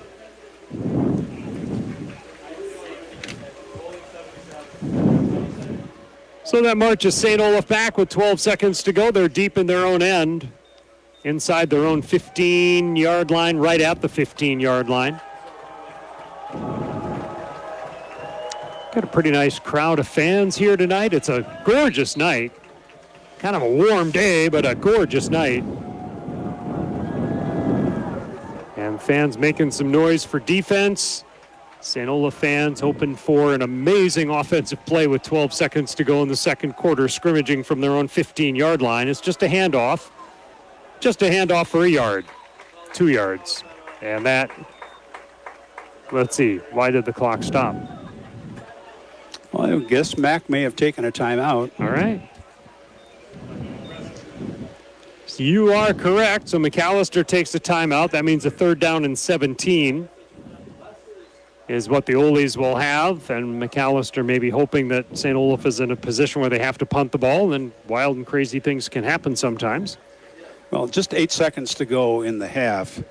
If the Olies run a typical play, typical running play or pass play, it's going to take 5 to 6 seconds. Okay.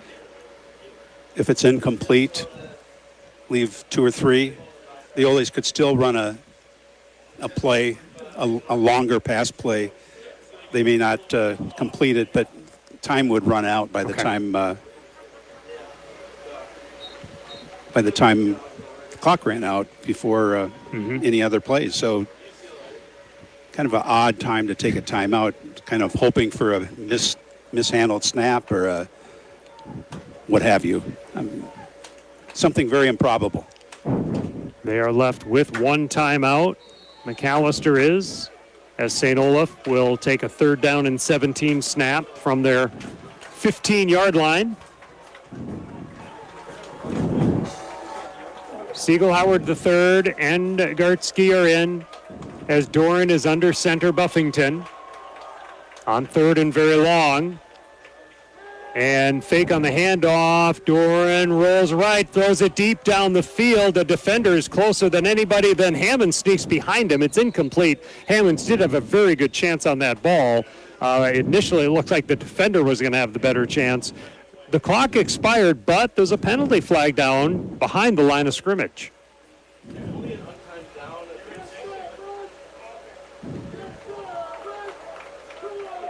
Okay, so the penalty on the Olies is declined, and it's the end of the half, right?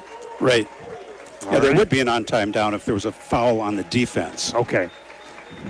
So in that case, the first half comes to an end. St. Olaf has the 15-0 lead here at the half, 15-0 St. Olaf. And they scored both those touchdowns in the first quarter, right? They did. So 15-0 is where we stand. There was a missed field goal in there. We'll get some recap of what has happened in the first half of this game when we come back from a break. We'll also get to the interview, a great time to chat with the golf coach, along with senior Caden Triebenbach. Fun conversation about golf, and the MIAC Women's Championship weekend is here up in St. Cloud, so we'll get to all that as part of the halftime report on the Mighty 920 KDHL, Faribault, Minnesota, where St. Olaf leads Macalester 15-0 at the half. Federated Mutual Insurance Company is passionate about the care and enrichment of the next generation. At the heart of our charitable focus is youth mentoring and our support of Big Brothers, Big Sisters. We are proud of our employees who are currently volunteering to be a big brother, big sister, big couple, or big family. And yet there are hundreds of children still waiting for a big. Ignite your year. Empower potential today. Consider this your personal invitation to learn more about Big Brothers, Big Sisters. Together, we can make a difference. At the half, 15-0. St. Olaf with the lead over Macalester. St. Olaf scored on a run by Gartsky of 3 yards and by Doran of 3 yards. I think Ben did this. No, like this. Just flip it that way. There we go. Get Mark back on the headphones here. So a couple of running plays for touchdown, Mark, but a couple of huge pass plays on each of those touchdown drives. And so often that happens. The long play that sets up the touchdown doesn't score the touchdown, but it does set it up. And a couple of great throws by Theo. Fantastic catch by McNerney. Right. And absolutely laid out, just kind of had the ball. He caught it in his hands. It was not in his body at all. He caught it in his hands, outstretched as far as he could go. Yeah, just fantastic catch. And the other long play was Hammond's. He just outran the defenders. And if it had not been underthrown, it would have been an easy touchdown. It would have been a walk into the end zone for Hammond. So basically 2 big plays for the Oles and a somewhat effective running game early, but really not so much here in the second quarter.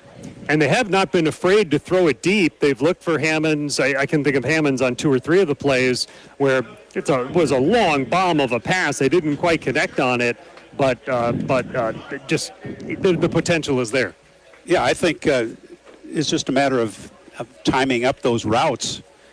Theo has plenty of time, although a little concerning is the holding calls that the Oles have taken on. Took away a big gain on a throw to Derek Hansen on the sideline, near sideline. But, 15-0, you're up by 2 scores. You miss a field goal, you think you could have been up 3 scores. So I'd say it's generally disappointing, but still have a second half of football to play for the Oles. And I've got the defense with a number of tackles for a loss, at least 5 or 6 tackles for a loss in that first half as well. Yeah, and the defense is playing really well. So, you put that together with an offense that becomes a little bit more effective. I think the Oles should be able to take care of this game. I'm just looking at the halftime statistics. The Oles ran 31 plays for 251 yards, so over 8 yards a play. Macalester, on the other hand, 37 plays for 106, so just under 3 yards a play. The Oles for 183 yards of passing compared to Macalester 49. In terms of rushing, the Oles 68 yards, Macalester 57, and I would guess 45 of those yards were in the first 2 possessions, rushing-wise, for the Oles. All right, we're at the half. We're going to break away now to get into our special feature interview, a regular feature we have during the St. Olaf games here on the Mighty 920 KDHL. And let's roll with golf, because the golf season is wrapping up shortly, the fall season here at the collegiate level. Welcome to our latest St. Olaf athletics feature interview. The women's golf team will be our topic right now. We bring in the coach, Brian Stevens, along with senior golfer Caden Triebenbach. And, Coach, still feels like golf weather as you guys enter the MIAC Championships. Absolutely. We are loving this weather a lot. It actually makes it a little harder for us to practice because we like to get out on the golf course and be able to do some things that require us to be on holes longer than we should be. But with the public that wants to play as well, we don't have a clearing as much as we'd like. So it's a good and bad situation, but we'll take it. Caden, how has the weather been for the fall season overall? Oh, it's been spectacular. It's great being able to be outside and not have to worry about bringing a sweatshirt and wearing pants at practice, for mobility. But overall, it's just been a great season. No rain to speak of, knock on wood. Gosh, I'm going to jinx myself now for the weekend, but no, it's been great. Been loving it. You are from Osakis, right? Correct. Yep. Okay. Where is that? It's in central Minnesota, kind of by Alexandria. All right. More people are familiar with that name. Yeah. You must have horror stories of playing in crazy weather as a high school athlete. Oh, for sure. Yep. I've done my fair share of sleet and rain and snow all in one day. And those tournaments in the spring, they get you for sure. And Brian, as coach for Northfield High School for a time, same story. I think the golfers play in worse weather than, or more challenging weather than any other high school athlete, at least. Yeah, no question. And there are so many days that we are, we're out there when there's no general public to be found. I mean, no one would pay to play golf on those days. And so, I've been out there with a team when it's been 42 degrees and a driving rain, and we just keep plowing through because it's very hard to get them rescheduled. So we just do our best to get in as much as we can, and but it can be pretty brutal in the springtime. So we will take this. Mm-hmm. Spring season for the college. How long is that? What can you tell me? Here we're in fall, of course, and we'll get more into what's going on and how the season has gone in just a moment. But what does a spring season consist of at the college level? Spring or fall? The spring season. Spring. What does spring look like? Yeah. So it's a very, very short, quick season because of the weather. So we will start playing tournaments the second week of April, and barring any postseason play, we'll be done the last weekend in April. So it's really 3 in a row that are pretty quick, and obviously our goal is to get to the postseason, and that would happen in May. And here in the fall, you started at the end of August, and then have played here through, as we're getting set here, the MIAC Championships are right around the corner. Maybe summarize how the season here in the fall has gone for the women. Yeah, the season's gone well. We've played 4 tournaments so far. We play every weekend in September, so it's a pretty intense season. But we've been to St. Cloud, and we'll be back there again this weekend. We've been to Faribault. We've been to Edina and Woodbury, and just all over the place at these typically MIAC events. And so we've had great performances so far. The player sitting next to me, Caden, has led us with the low score of the year, and her lowest score ever with a 1 over par 73. We have a first-year player, Annalise Carlson, who has just really dazzled us as she came in pretty late into our season, or I should say our summer season, and she shot 75. So we've had quite a few personal bests so far this season. Scoring averages are down for most of the players on the team, and so we've just from a personal growth standpoint, we've had some really good success. Caden, we've gotten 4 minutes into the interview before having your chance to talk about the 73, which I'm sure you could talk for the next 10 minutes about. What happened that day. Congratulations on a nice round like that. Oh, thank you. Yeah, it was one of those days. I don't know. You go out there and you come off and you're like, wow, I just did that. Sometimes when you get in a groove of playing golf like that, you forget it's happening, or at least you try to forget so that you don't go crazy and blow up your game. Because that's a realistic thing that'll happen when you're playing, scratch golf, right? And so, yeah, it was great. I was golfing with my teammate at the time, actually. And so I think that did help with the overall vibe and my ability to kind of just keep on track and keep going. But it was a beautiful day for golf. I remember it. It was beautiful. It was sunny, 75, no wind. It was great. It was just a great day overall. Yeah. Was that at the Legacy in Faribault? Exactly. Yep. First day. Mm-hmm. First day of a multi-day event. Yep. All right. What can you say about some of the shots, or if you had a challenging shot that went right that maybe started some momentum? Is there any hole that stands out from that round as being a key to a great round? Yeah, I remember we were actually eating a pizza at the pizza place in town, George's Vineyard. Yes, over kind of going over the round. And one distinct one that I remember was, so after 9 holes, I had my personal best of just 9 holes in a collegiate tournament, which I believe I was even at that point. And so then I was going into hole 10 and I'm like, crap, I'm going to blow this up. And I was like, I got to be confident. My tee shot wasn't great. I was off in this grassy bunker on the right-hand side. But then I had this amazing chip shot. And then I had this, I stuck it to 8 feet, which if you saw where I was sitting was actually a pretty good shot. And then I just made a putt and I was like, okay, we're fine. The up-down game's there. We're going to be just fine. And then I just kept cruising. The next hole, me and my teammate, Ella Wright, actually both birdied. So which was really cool, this experience to have. So yeah. Were you familiar with the Legacy? Have you played it plenty of times? No, actually, that was my second time seeing the golf course when I shot the 73. So that was pretty spectacular. I didn't expect to shoot that type of a score on, such an unfamiliar course, but here we were, and that was pretty awesome. So, Coach, remind me how much interaction you can have with the golfer during a round and what you do, if you do have some interaction with the golfers, how you talk to someone who's having a really good round to not, drive them off the track.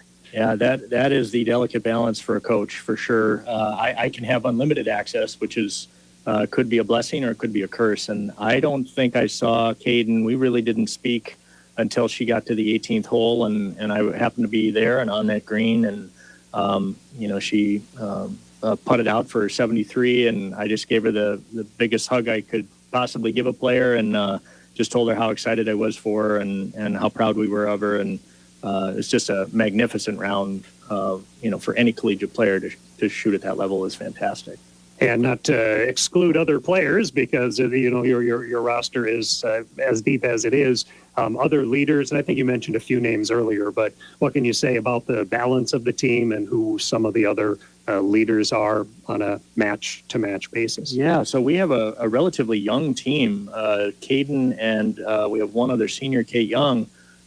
We have one junior, Belmay Williams, and then kind of the rest of our lineup is sophomores and one first year. So we're relatively young compared to a lot of other teams in the MIAC right now. But we're kind of holding our own in the middle of the conference, which has been exciting, and we're really just seeing a lot of good growth from some of these younger players. Mara Lyle, who is a sophomore on our team, has kind of anchored us in the number one position and played our lead golfer for us this year, and has done so really, really well. She and our first year, Annalise Carlson, have they're actually tied with the same number of strokes over eight tournament rounds with a scoring average of 82.9. So pretty remarkable. They're both pretty competitive with one another, and they kind of spar back and forth a little bit. They like to play each other in match play and see who can best one another on a weekly basis. And so we really, that's what we've tried to do this year, is just kind of infuse some of that, competitiveness and some of that, tracking different kinds of statistics that can help us to be more competitive too. What are you looking for from the players for the MIAC championships, which, as you said, are in St. Cloud? What are you hoping for? Well, I think we're all hoping that we putt the ball a little bit less than we have as of late. That's our main goal, and I know we can take significant strides forward if we can end up doing that. St. Cloud's a difficult golf course. We went up and played it in our preseason that last week in August, and it's going to require our A game as well as every other school in the MIAC. There's a lot of dog legs, and so we've got to place ourselves strategically where we need to be off the tee. There's a lot of elevated greens that we have to have the right club going into those. So it's gonna be a really good test of golf for the conference and certainly us. And we'd love to close out our fall season on a really high note. And because of the difficulty of the course, we have to kind of take that into account. But I think everybody's kind of got it in their mind what they can do there, and I really think that we've been preparing well this week, and we had a good tournament last weekend. So I'm hopeful that'll lead to good things for us this coming weekend. Caden, what do you like about that course that was just described? I really like the fact that it's kind of like an old country club. It's more down back, your stereotypical narrow fairways, but even if you do hit through a fairway, you just got to hit through some trees and then you'll be fine, right back in the game again. So I like playing on those older style courses, and I'm looking forward to doing that because we kind of play a variety of courses throughout the year. So I'm excited to do that. What have you enjoyed about your college golfing experience? Oh, wow. Yeah, senior year is crazy to think about that it's almost over. But I will say the one thing that I've really cherished from St. Olaf Golf is the relationships I built with my teammates. We're on small teams. The biggest number we had was my freshman year, and that was 9 girls. And this year we have 7. And so it's just, you really get close with people. You get to know like who they are as a person inside and out, and just get to know their quirks and their their struggles, and just it's wonderful. And I have some relationships with these girls that I'm going to be in their weddings and they're going to be in mine, and it's just like one of those things that I'm so grateful for. How did you pick St. Olaf? Well, originally I came here as a music student. I was originally a music educator major. Now I turned psychology, which was a big flop, but St. Olaf, you can do those types of things. But also just like the campus was super beautiful. Golf was honestly an afterthought for me. I didn't really decide to like play in school until I was like in May during my like senior high school season. And I'm like, I can't be done. Like, I just need to, like, I want to keep going. And at the time, Coach Katie Lovecraft was like, yeah, we'll have you. So it was spectacular. And Brian, kind of a shift for you from being a high school coach in Northfield and a teacher now to being a coach here for the Olies. What factored into your decision?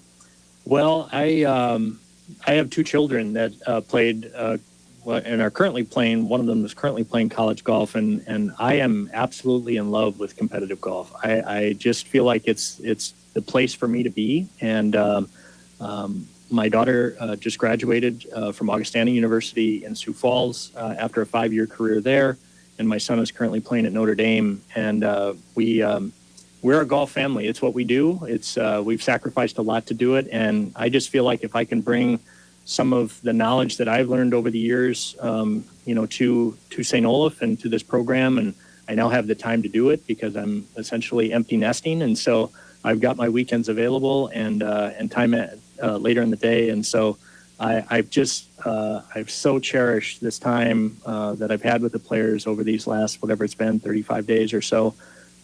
It's just the relationships that you build, as Caden was talking about, and you just can't develop that only in a classroom setting. It's just far deeper than that when it gets into an athletic activity like golf, and I just have cherished that so much, both at St. Olaf and my time as a high school coach. And Caden, how about the indoor facilities, golf-wise, that you have to use here, in addition to, you mentioned earlier about working out as well? So what are some of the other athletic advantages for you here? I would say the golf facility is huge. Like, we're talking with other girls in the MIAC, they don't really have, some schools do, but a lot of schools don't just have the facilities that we do in that room with extra space to hit balls during the winter. It's like, it sets you apart from individuals that can't hit balls in the off season. And so that's really great. And I know we didn't always have that here in the program, so that's awesome. But also the weight room, we love the Ole girls golf. We really love getting in the weight room, so it's super fun. Like, we had lift this morning, we had lift on Monday mornings, and it's a great time with Coach Waters in there. And yeah, it's great. Sometimes after the football team, it's a little gross, I will say, but I also know they're getting after it, and so every athlete's got to do it. And Coach, you were smiling at some of what she was just saying. Well, I had a chance to. I'm not at every workout, but I did go a week ago Thursday, and I was just blown away by how hard they worked while they were in there. They were on task the entire time, and the encouragement that they were giving one another and helping each other through some of the lifts and the exercises that they were doing. And I could really see that they were committed to getting stronger, getting more fit, not only for golf, but also for them as people. And that was really, heartwarming and really good to see. All right, Coach Brian Stevens and senior Caden Friebenbach, good luck. MIAC Women's Golf Championships are going on. We'll get you some scores on that as time permits. In the second half of the upcoming second half of football, St. Olaf is tied with St. Ben's in sixth place in this first round of the MIAC Women's Golf Championships. A quick break, and then the second half, St. Olaf football leading by a score of 15-0 here at Macalester. Back for the second half in a moment on the Mighty 920 KDHL, Faribault, Minnesota. Dreaming of the perfect home in Faribault? Look no further than Evan Knutson Homes, your local Weikert Realty expert. Evan Knutson knows the community inside and out, helping families just like yours find the home that fits their needs and budget. Whether you're buying your first home or looking to upgrade, Evan is here to guide you every step of the way. Trust experience, trust commitment, trust Evan Knutson Homes, Weikert Realty in Faribault. Call 507-210-9140 today to start your journey home. 15-0 lead for the Olies here at the half. 2 touchdown runs early in the first half after big pass plays. Gartsky from 3 yards out. Theo Doran scored from 11 yards out. Doran has also surpassed the number 1 passing yardage in school history, Brian Senske's number of 6,780. Doran has passed that in today's game. He was also very high in some of the other statistical aspects of things, from second in passing yards coming into today, second in passing touchdowns, third in total offense, fourth in passing attempts, fourth in completions, and ninth in completion percentage. I don't have a rundown on where he stands in all of those categories, just kind of focusing for the moment on the total passing yards, moving past Mr. Senske into the number 1 spot. And in the first half, Theo was 10 for 16, 1 interception, again on a tip ball, and 10 for 16, 183 yards.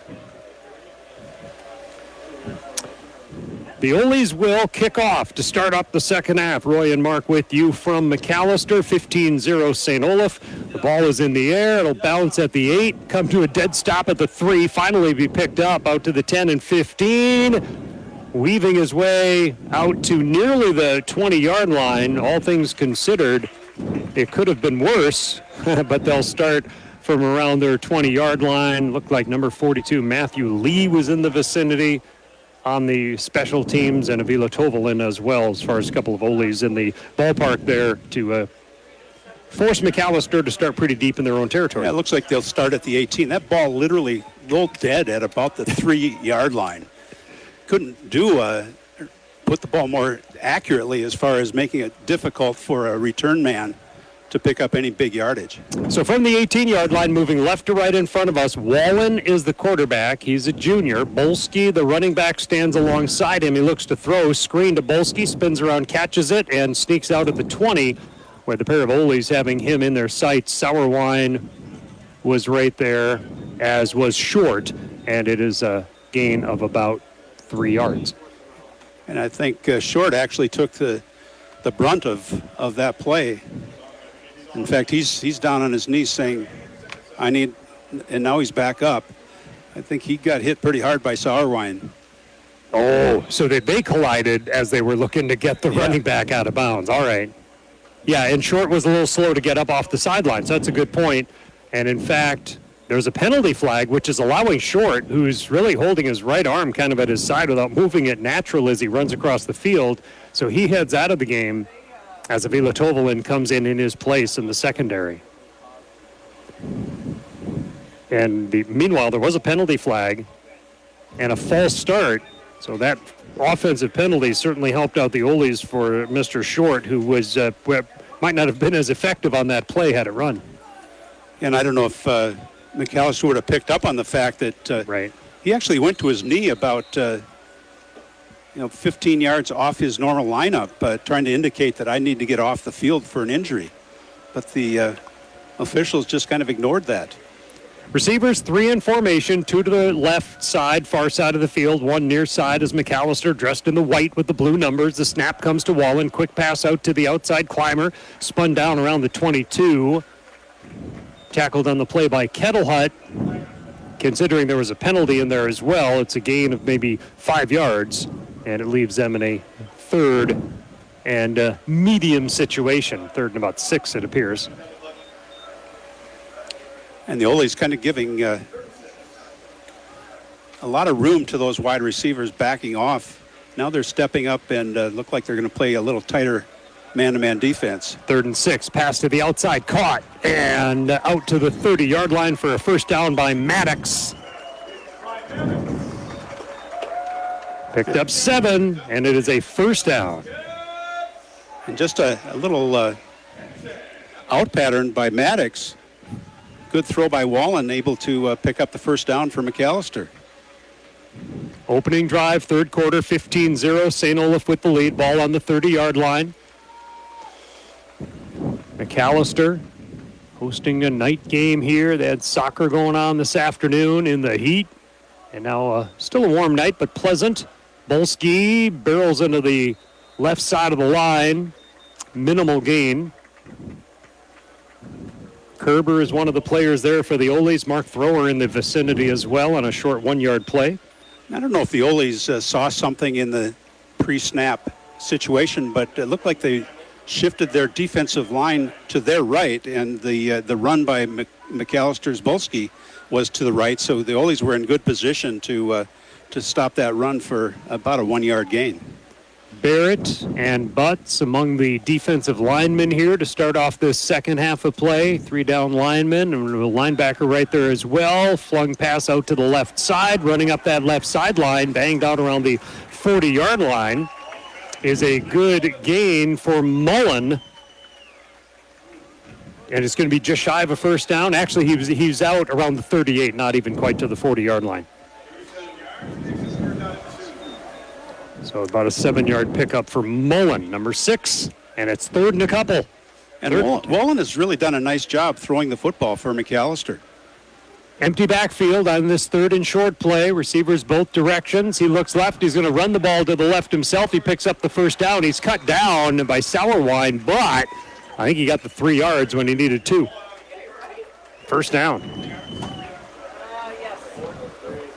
Well, Macalester able to pick up a first down, keep the clock running. Now just under 11:30 to go here in the third quarter. The Oles still holding on to that 15-0 lead.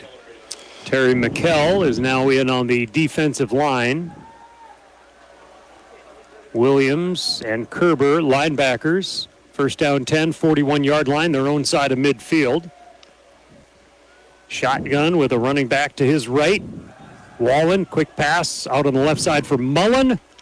And Mullen picks up 2 or 3 yards before a host of Oles. Now, St. Olaf is indicating they have the ball, but I don't know that the officials are going to be... Yeah, I think whatever happened happened out of bounds. Well, that time the Oles actually did a good job rallying to the receiver and limiting the yardage to about a 2 or 3 yard gain. Second down and 7, 44-yard line. Mullen, I should say the pass is out to the left side from Wallen and busting a tackle into Ole territory around the 45-yard line is a nice gain for Bolski. And the Oles came on a blitz that play, and kind of the perfect offensive play call for the Ole defense that was called. As a result, big gain for Macalester, another first down. I think Wallen is 6 for 6 on this drive. There's 2 run plays as well. They've marched the ball now to the St. Olaf 43-yard line at first down and 10. St. Olaf leads the game 15-0, 10-10 to go third quarter. Wallen has the ball. Wallen gives to Bolski, runs to the left, forced to cut back, gets a short gain. Vasquez, one of those that's there on the hit, as well as Elijah Krull, 3-yard gain. And that was... Well, thus far, Macalester's been able to overcome one false start and otherwise play clean football. Really kind of 3, 4, no more than 5 yards of play, moving now into the St. Olaf territory at the 40. Running back, that is sprints out to the left as Wallen runs to the right, finds some running room, and is spun around by Halleck. Tackles him around the 29-yard line, but that's an 11-yard scamper for a first down for Wallen and the Scots. Well, the Oles look to be in man-to-man coverage in the secondary with their backs turned to Wallen. Nobody in the secondary realized that he was keeping the ball on a run play, and as a result picked up big yardage for Macalester. 29-yard line of the Oles. It's a 15-0 game. St. Olaf 2-0 coming in. Macalester 0-2. Games they led late but lost in their first 2 non-conference weeks. Here's a penalty marker down.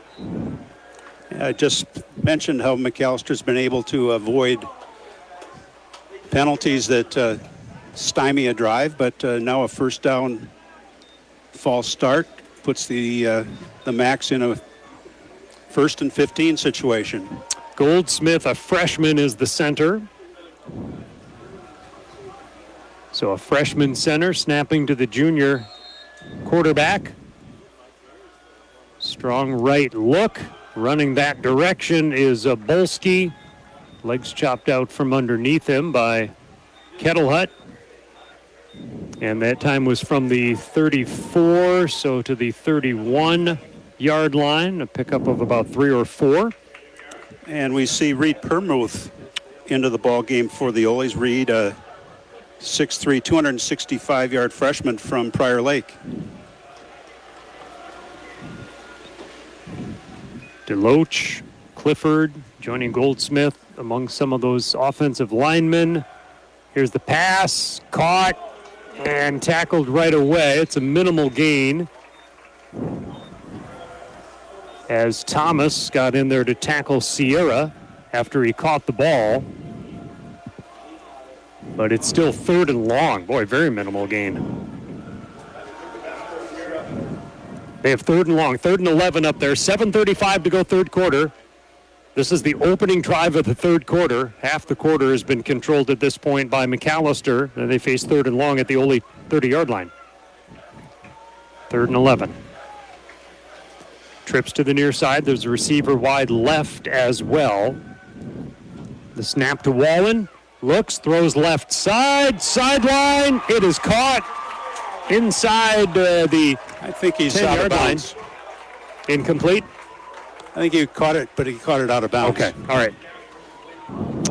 Indeed, incomplete pass is coming back, so that makes it 4th down and 11. Still, they're in kind of a position where it's a 4th down position at the 30-yard line.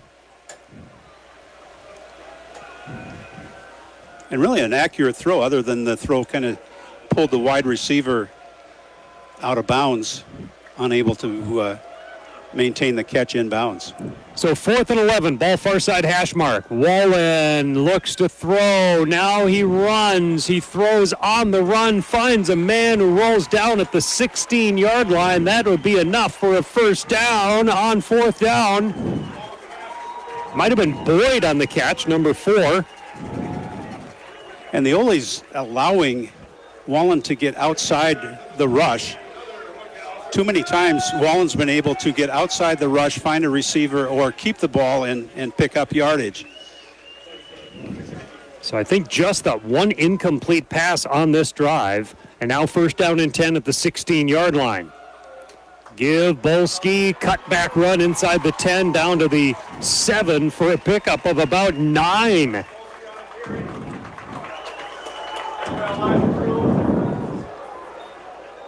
Actually, Sierra and Bolski are both in the backfield now. Handoff. Not much that time. To the 6-yard line is a pickup of about 1. They can pick up a 1st down here around the 6. So maybe he's at the 7, just a yard shy, 3rd and 1. Inside the 10-yard line, but Macalester can pick up a 1st down on a 3rd and 1. So split back, Sierra and Bolski. And one of them was leaning forward. I think that brings a penalty flag. A little slow on the snap, apparently, and the one running back was essentially tilting forward. And then finally lost his balance and took a step forward.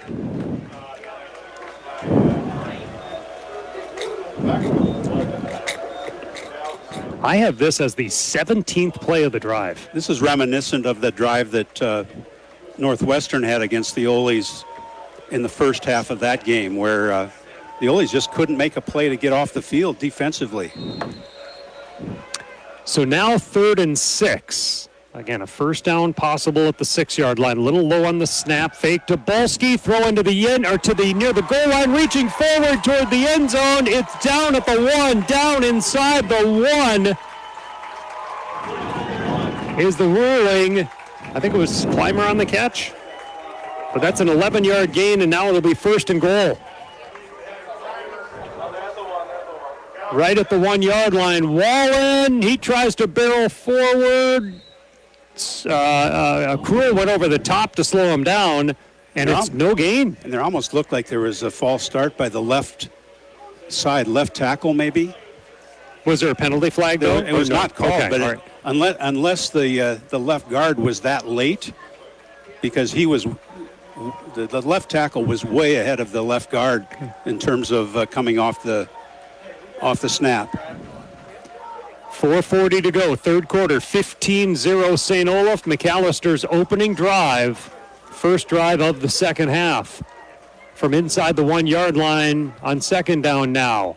And bobbled ball, tackled behind the line of scrimmage, but Wallen almost got back to the line. And one of the players that was there for the hit was Permuth, who you just mentioned has checked into the game recently. But it is a loss on the play. Loss of about 1, maybe. Yeah, okay. Looks like it's at about the 2. So now third and goal.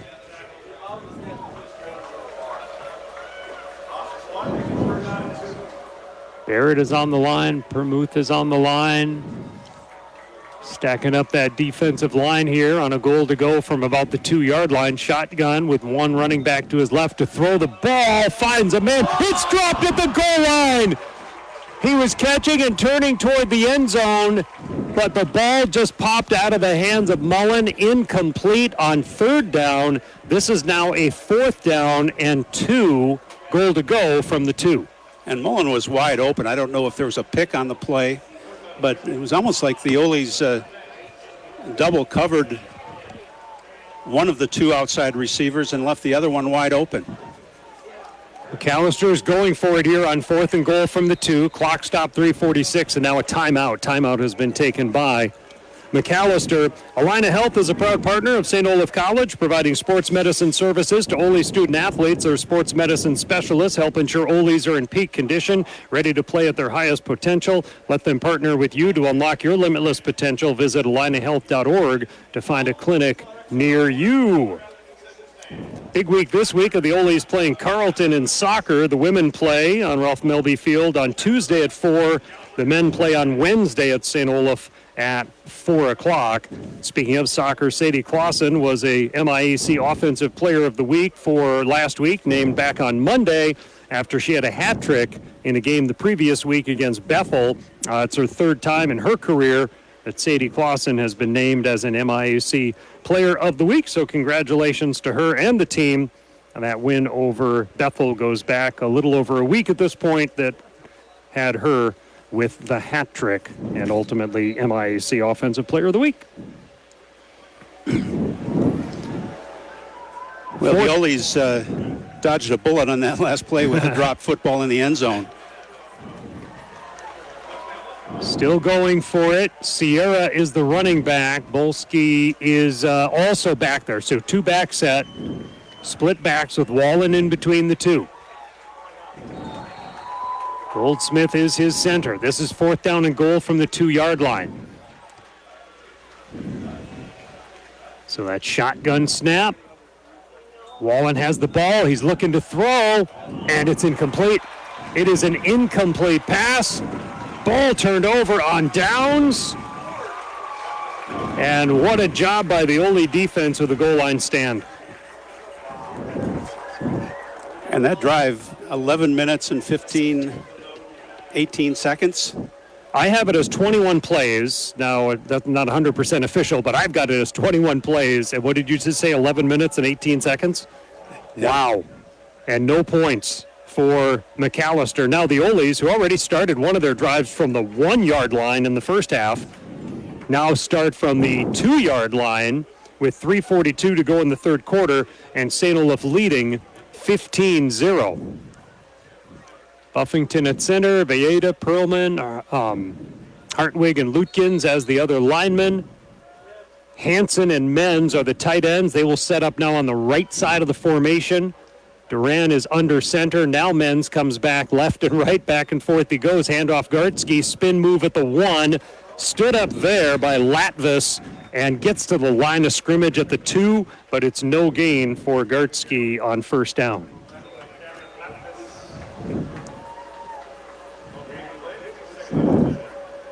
Receiver McNerney on the near side. So he's wide to the left of the formation. Quick snap count, Gartsky, but I think we've got whistles and a penalty flag and a false start on the Ole's. Well, the bad news is it's a false start. The good news, it's probably only a 1 yard penalty. St. Olaf and St. Ben's are tied for 5th after the opening day of the MIAC Women's Golf Championships. Where am I at? Lyle, 24th, Senf, 26th. A couple of the individual players for St. Olaf as they play in some pretty incredible September weather in the MIAC Championships up in the St. Cloud area. That tournament will continue tomorrow. Under center is Doran. Theo takes the snap and hands it off. Not much doing there. It looks like line of scrimmage or maybe a 1-yard gain because of the penalty on the previous play. Yeah, it's definitely bringing up a 3rd and 10 coming out of their own end zone. The Ole's going very, very conservative on this possession thus far. 15-0 St. Olaf with the lead. That was our halftime score. This is the first the Ole's have had the football here in the second half. Again, to give credit up front, Lutkins, Valletta, Buffington, Perlman, and Hartwig are the tackle-to-tackle guys. Doran surpassing Sensky for the number 1 passing yardage total in school history. This is a pitch and a sweep to the right by Gartsky. Gets around the corner and out across the 15-yard line. Picks up about 13 yards on a 3rd and 10, and that is a big first down, and it'll keep this drive alive for the Ole's first possession of the second half. Well, it almost looked like Macalester was selling out to stop the interior run game, and the Ole's able to outflank the defenders of Macalester, and Gartsky picked up a nice run from near his goal line all the way out to about the 15-yard line. Shotgun, little fake on a handoff on a jet sweep look. Now Doran rolls to his left. Oh, boy. The receiver got blocked down and absolutely popped and annihilated. But in the sense that Doran was almost looking like a runner, then there's no pass interference in a case like that. And certainly the ball was not in the air. But Hammond's got drilled. And I think if Theo would have just realized that, he could have thrown the football, because he was definitely trying to be a receiver at that point. Yeah, second down and 10 for St. Olaf from their 15-yard line. This time they do run a bit of a jet sweep and then a quick cutback and up the middle, crossing the 20. Out near to the 25. It might be just a bit short of what would be needed for a first down. It was Gartsky who took that in a bit of a different look. Yeah, it was almost a counter play, kind of a jab step to the left and then coming back to the right side. The Ole's kind of blocking down, trying to create a running lane for Gartsky. Give him 8 yards, 3rd down and 2, quick snap, and plunge to the right. Second effort gets him awfully close to the 25-yard line. Enough so that it is a first down. He needed 2 and got 2.5. It's a St. Olaf first down just across their 25-yard line. And this third quarter is going by in a flash. It is 45 seconds remaining third quarter. Still 15-0 St. Olaf with the lead. Looks like too many men on the field. Free play here for the Ole's. Over the middle, McNearty wide open, catches the ball, stays on his feet, dives out to the 47-yard line for a 22-yard pickup. Too many men is going to be the call on Macalester here, I believe. Yeah, it was just an illegal substitution. The man coming off the field was right about 2 steps on the field when the ball was snapped. The Ole's will decline this penalty, obviously. Talking to Coach Killian during the week, he talked about trying to convince Theo Doran that he needs to be able to throw the ball in the middle of the field. That was one of the first times that we've seen him do that, other than when he's thrown kind of those drag patterns at 2 or 3 yard depth. Fake on Hansen. There's Hansen. He catches it, crosses the 50 and to the 45-yard line and continues to power forward to the 43 of Macalester. That'll be a 10-yard gain, and they will move the chains for a 10-yard pickup by Hansen. I get a kick out of Hansen when he catches the football, turns upfield. He starts kind of just looking around the field, seeing who's the biggest threat, and then kind of runs away from that threat. Now, as the Ole's quickly snap the ball, penalty flags come down on the play. St. Olaf was certainly running with some tempo that time, but maybe too quick. Yeah, I don't think they got everybody set. False start on St. Olaf. And there's 1 second left in the quarter. And they'll start the clock right away. So that will be the last of this quarter, I would guess. Waiting for the white hat to start the flag, or start the clock, I should say. There it is, and that will bring the quarter to an end. So a 21-play drive, no points for Macalester. St. Olaf is on their initial drive of the second half. They lead 15-0 as we go to break on the Mighty 920 KDHL, Faribault, Minnesota. Ole football leading 15-0 here at Macalester. Federated Mutual Insurance Company is hiring in Owatonna and Mankato. Federated Insurance offers full training, competitive pay and benefits, plenty of room for growth, and an unmatched company culture. We are seeking talented professionals who are comfortable working with multiple computer systems and who have a strong attention to detail. No insurance experience is required. Join a company that values hard work and continues to thrive and grow. Learn more and apply now at federatedinsurance.com. Fourth quarter about to begin here at Macalester and St. Olaf. First MIAC game, a crossover game, another crossover game next week with Hamlin coming in, 1 o'clock at Klein Field at Manitou next Saturday afternoon. And a first down and 15 because of the penalty. St. Olaf will scrimmage from the 48-yard line of Macalester. St. Olaf will move left to right in front of us here in this fourth quarter. So they're marching, that'd be northbound, wouldn't it? That would be northbound. Northbound. A lot of construction going on the roads outside the stadium here, but I still found a place to park right across the street. Yeah, come early, you can find a place. Yeah. Same thing a couple years ago. Was not too difficult to find a place to park. Nice stadium, big bleachers. Just as we've commented before, we're a long way from the football field with the large bleachers, then the track around this field as well at Macalester. First down, 15 for the Oles. A man is brought in motion. That's Hansen. Handoff is Gartsky. He's got Hansen as a blocker, and Gartsky batters his way down to the 39-yard line for a pickup of 9. And that was a play that looked a lot like the beginning of the game. Gartsky with a nice hole, able to pick up big yardage, 8-9 yards on a first down play. Absent the penalty on first down, the Oles would be in a third or second and very short. Gartsky, 83 yards on 20 carries in the game, along of 13, which just happened a little while ago on that big first down run. This is a second down and about 6. The pass is caught by Hammonds, spins and stays on his feet, spins again to the 25-20, to the 15, to the 10, forced out around the 10 for a big 29-yard pickup. A lot of that after the catch. After the catch and after a couple of electric moves on that one, brings back Coach Olszewski's line about he could get open in a phone booth. He literally hardly moved, but made some fantastic fakes. Under center. Handoff Gartsky, runs right as Howard the third blocking, and Gartsky gets inside the 10. Tackled around the 9-yard line. Flag on the play, though. I think this is coming back. Tackle was made by Degnan, but it really doesn't matter so much, as you say. Coming back, did you see what the call was? It was a holding. I think it was on Buffington. Looks like the Oles want to go tempo. Looks like Perlman coming out, who's at least some changes in that offensive line for the Oles. I still see 78 Perlman, 68 Hartwig. Maybe it's on the other side. It could have been 76 that came out. It might have been on for the previous play.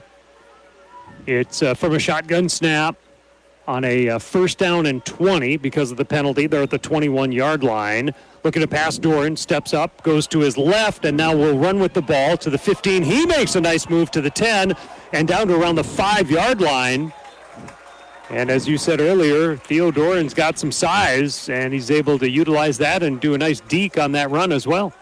Well, and a lot of open space in which to make a move. So that defender had a lot of territory to try to stop that run by Doran. And now Doran will keep it himself down to about the 1. They were at the 4-yard line. Getting to the 1 would give them a first down. So that is a first down. And it is signaled first down, so the Oles now have 4 chances to score from the 1. 15-0 St. Olaf, early fourth quarter. 15-0. Doran looks, goes to the left, leans forward. He's in. St. Olaf scores, and it's 21-0 pending the extra point. And Theo kind of took that snap. It really wasn't a quarterback sneak. It was more of a slide to his left. Got behind Diego Vieta and Lutkins, kind of the primary, let's face it, the best offensive lineman that the Oles have, and easily able to get Doran into the end zone for the touchdown. Swan will kick out of the hold of Halleck. The left-footed kicker puts it up and through. And the Oles now lead 22-0 over Macalester with 12:35 to go in the fourth quarter. Well, the irony of that long drive by Macalester is they really shortened the game to the point where now 12 and a half minutes to go in the ball game. The Oles now up by 3 scores. It would take 3 scores to beat them, assuming that they could convert on a couple of 2-pointers. So I don't know that they're going to be 3 more possessions the way this game has been progressing this half. And that was a 13-play drive by the Oles. It started with 3:42 in the quarter, and then another, 2:30 there.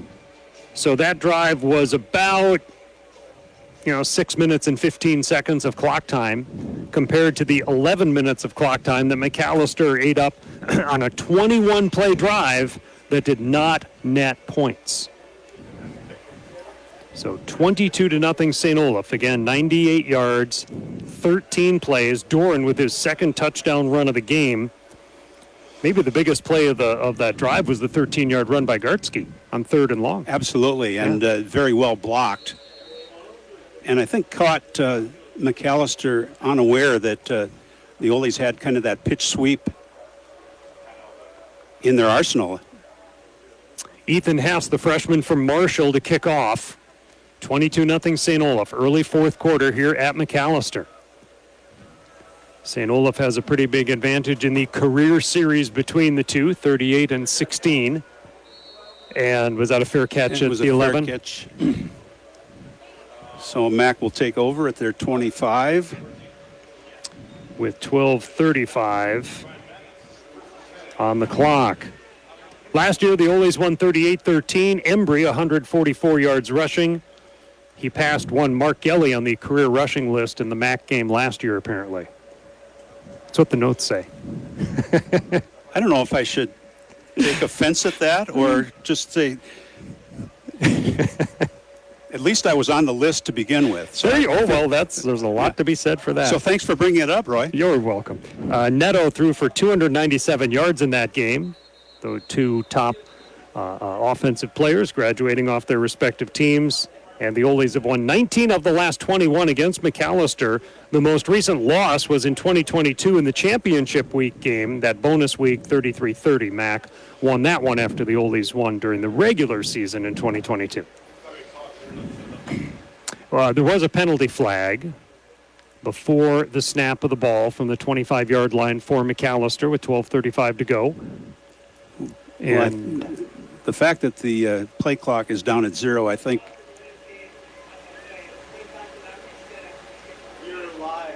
So something up with the play clock. There's no penalty then, right? Right, I think. Okay. So it's first down and 10 for Macalester. Wallen has been the man at quarterback for the game. They've had a couple of direct snaps to Bolsky, but Wallen has been the quarterback. First start for him. He looks to throw a screen to the left. A man makes a man miss, gets out to the 30-yard line. That's Sierra on the catch and run for about a 5-yard gain. I think it was Kettlehut that came up really hard, but just kind of another whiff on the tackle, or attempted tackle. So 5-yard gain right at the 30-yard line. Macalester does have to kind of hurry. Time is of the essence in the fourth quarter, down by 3 scores. Looking to his left, running to his right. Wallen dives forward across the 35 to the 36. That's good for 6 yards and a first down. And I think at this point, the Oles are content to limit Mac, even if it results in first down, to something in the 5-6 yard range. Wallen, hands off, right side, Sierra. He meets up with Paulson, I believe that is. Ryan Paulson, he's a senior out of Marion, Iowa. Seemed to be the first man to make the hit, 4-yard gain. Second down 6 from the 41. 11:20 to go fourth quarter. 22-0 St. Olaf. Snap. Wallen looks to the right, throws up. That's deflected by Green.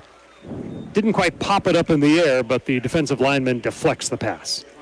I think Green had 6 points in his mind as that ball was coming to him, just not able to secure it. Did bat it down to cause the incompletion, but would have been a great play for Gio Green to pick one off, and he would have had unimpeded chance to go to the end zone for a touchdown. Fifth-year guy out of Minneapolis Edison. And a 3rd down and 6 for Mack.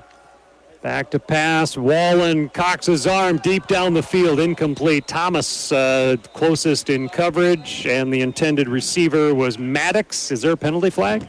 I don't know. I saw a low block on one of the outside rushers for St. Olaf. I don't know if he was engaged by another person, which would be a chop block.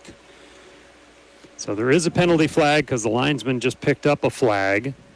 And the referee looks like he's checking with the St. Olaf sideline here because it's an incomplete pass on 3rd down was the play. So are they going to give him another play? And indeed, they did signal chop block. That's a very dangerous play where a player's got his hands engaged with the offensive tackle, and then a running back comes in and blocks him at the knees. That's the reasons it's a 15-yard penalty. Good pickup by the line judge on our near side, able to see that and correctly call it. And Coach Killian has elected to enforce the penalty, so they get 3rd down again, but it is 3rd down and about 20 to go, 3rd and 20 or 25. 3rd and 21, I guess. The pass is caught for a short gain by Mullen. He's spun down at the 30. Thrower, one of those that's first there for the defense, and still a punting situation. They're just a few yards, almost 10 yards or so further back. And it's kind of strange to see Mullen playing offense, playing wide receiver, slot back, whatever he is. He's listed as starting defensive end, so he is listed on the main game program. Good point. As both. And they have Halleck on the return to the 30, running east and west, tries to cut back. There's nowhere to go. And St. Olaf will get the ball around the 33-yard line with 10:20 to go and leading 22-0. So accepting that chop block penalty on Macalester results in the Oles having relatively good field position to start this drive. 33-yard line. Ole scored in the first quarter on a 3-yard run by Gartsky. Big pass play to Hammonds along the way. And then an 11-yard run by Doran. Great catch by McNerney on the drive. And then Doran from 1 yard out here in the fourth quarter. 22-0. St. Olaf. They had everyone in tight. Now they spread them out. Hansen and McNerney go wide to that left side, far side of the field. Stacked receivers on the near side as well. Handoff Gartsky, finds some running room straight up the middle out to the 40 for a 7-yard pickup.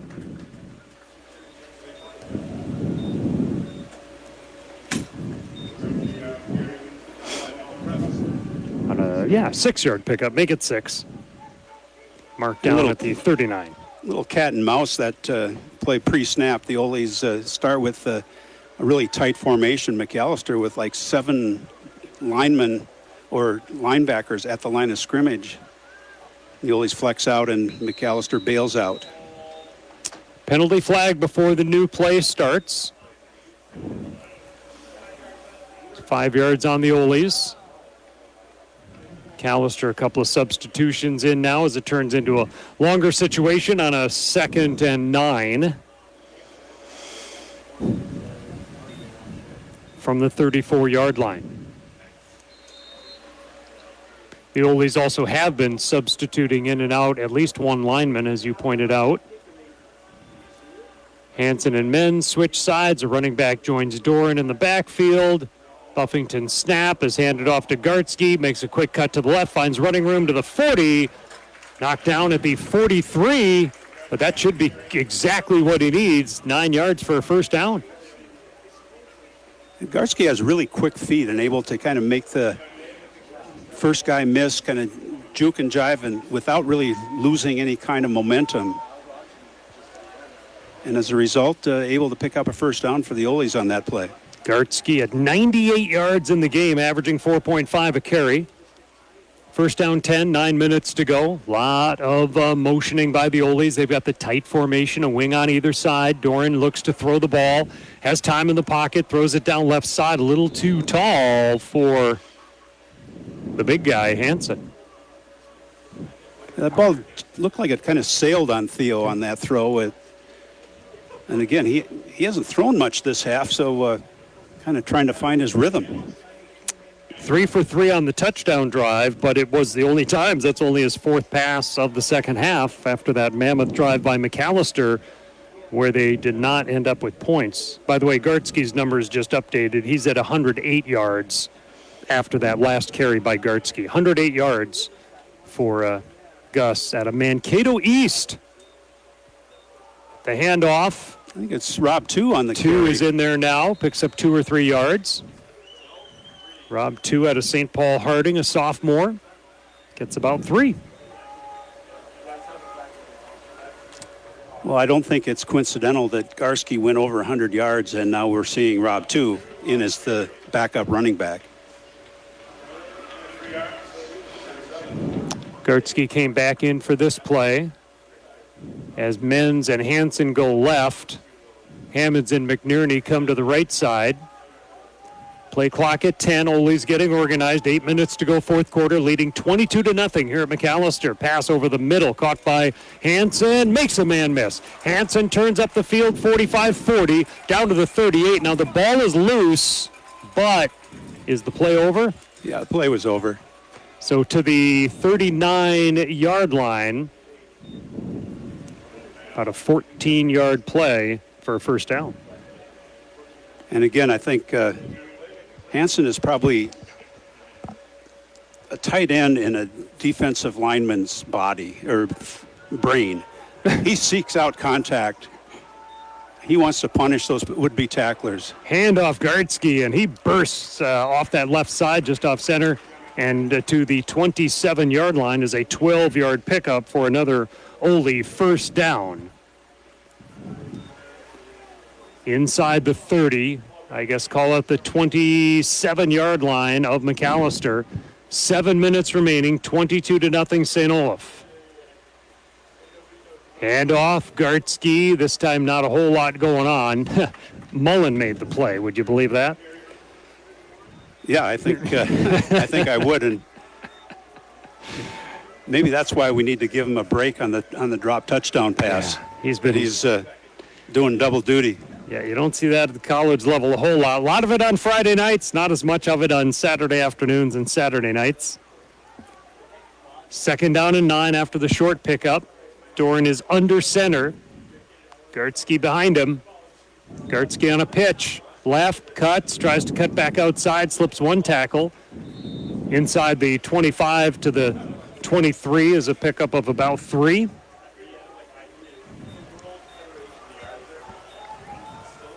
Clock will be below 6 minutes probably by the time the Oles snap it. 6:08, 6:07. And lots of time on the play clock. The Oles just kind of congregating around in a rough formation. Men's to the right, and I see that Butcher is in there on the left, and a timeout was just taken. Yeah, Macalester called Macalester. timeout. Our partners at BSN Sports, the industry leader in sports equipment and team apparel, proudly support over 1,000 collegiate partners across the U.S. with the primary goal to support those who impact the lives of athletes on a daily basis. BSN Sports would like to thank all coaches on the in the field, on the court, in the crowd. While BSN Sports is the best at equipping athletes, coaches are the best at equipping lives. And that's the real final score. Learn more at bsnsports.com. Hamlin will be at St. Olaf next week. Hamlin lost to Carleton today. Macalester goes to St. Scholastica. Also next week, Bethel at Gustavus, Augsburg at St. John's, and Concordia at Carleton. A couple good games on the schedule for next week. Oh, yeah. This week it was Gustavus over Augsburg. Concordia beat St. Scholastica. Carleton topped Hamlin, and St. John's big over Bethel. And it's St. John's quarterback is the one that went to Bethel. Is that how that worked? That backup quarterback? Right. Yeah. And I think he Story threw. about- I think he threw 4 interceptions today. Against his former team. Okay. Story in the Trib about that. Some notes about that. So it is a 3rd down and 6 for the Oles after the timeout by Macalester. 3rd and 6 scrimmaging from the 23-yard line. Sprint motion by Gartsky to the left. Looking to the right for the throw on that drag route. It's caught down to the 19-yard line for Hansen. It's a pickup of about 4, which will leave the Oles at least a yard shy of a first down. On 3rd down, that was 3rd down. And again, the clock keeps ticking now. Macalester down to just 1 timeout remaining, so looks like the Oles are going to line up in a quarterback sneak type formation. 4th and short, and Doran, goodness, he picks up 5 or 6 yards on that play. It looked like a defender slid out to get a hold of him, but certainly was not able to bring him down because Doran ran right over Rafidi and gets to the 14-yard line for a first down on 4th and short. And we've mentioned that, and Coach Killian even talked about how Theo Dorn is very bright, very much involved in creating the offense, and he's really smart too. He ran behind the pad again on that on that quarterback keeper. First down 10. He's under center. Give to Gartsky. Gartsky goes right side. Not a whole lot doing there. Pushed back by, among others, Ray on the tackle. Mentioned earlier that Doran is up for the William V. Campbell. He's a trophy nominee. Theo, president of the St. Olaf Student Athlete Advisory Board, Ole Leadership Academy, volunteered for Special Olympics events on campus, a summer fellow for AmeriCorps at Faribault Middle School, volunteered for K-5 as a football coach, among other activities. So very involved in the community besides playing football for the Oles and becoming the all-time passing leader in yardage. Looking for a few more with a wide open man back of the end zone. It is caught for the touchdown by Hansen. Wow, he was open. It's hard to believe that a defensive team would let Hansen run free that easily, but Theo able to stand in the pocket. It's what we talked about earlier tonight. Theo just looking downfield. Don't assume because it's 1, 2, 3 I need to throw. Let your offensive line protect you, and if you don't need to throw it, don't throw it. Let guys get open, and that time he allowed Hansen to get wide open in the end zone. Swan, was that Swan? Yes, Yes. left footer. Yep, left foot, Swan puts it through. St. Olaf extends their lead to 29-0. And let's see, I missed how long the pass play was, so I'll wait for that to jump up here on the computer stats. It was a 67-yard drive. And touchdown there. Looks like 9 plays is what I have for it. And it was a 13-yard touchdown pass from Doran to Hansen. Hansen has certainly been a big target on the season. He was a D3 Player of the Week in the opening week. 13 catches, 155 yards, and 4 touchdowns coming into this week for Derek. And I can get you his numbers on this one tonight. 6 catches, 52 yards, and a touchdown tonight for Derek Hansen. I just got a note from Michael Abdullah. Asked me not to jinx it. Oh. I don't believe in jinxes. The last time St. Olaf had a shutout, it was 40-0 against Hamlin in 2011. Hard to believe it's been that long. Wow. It is hard to believe it's been that long. All right, so the defense better step up. 3:53 to go in this one, and a fair catch indicated. We'll move the ball to the 25-yard line for Macalester. And really, you think about that goal line stand that the Oles had on the first drive of the game, a mammoth drive by Macalester. Certainly they move into position to cut the deficit in half, and the Oles turn them aside on what was a 21-play drive. But they had a first and goal from the 1 as part of that drive. Yeah, and very similar to that Northwestern game where Northwestern had the ball first and goal at the 1 or 2 and didn't score.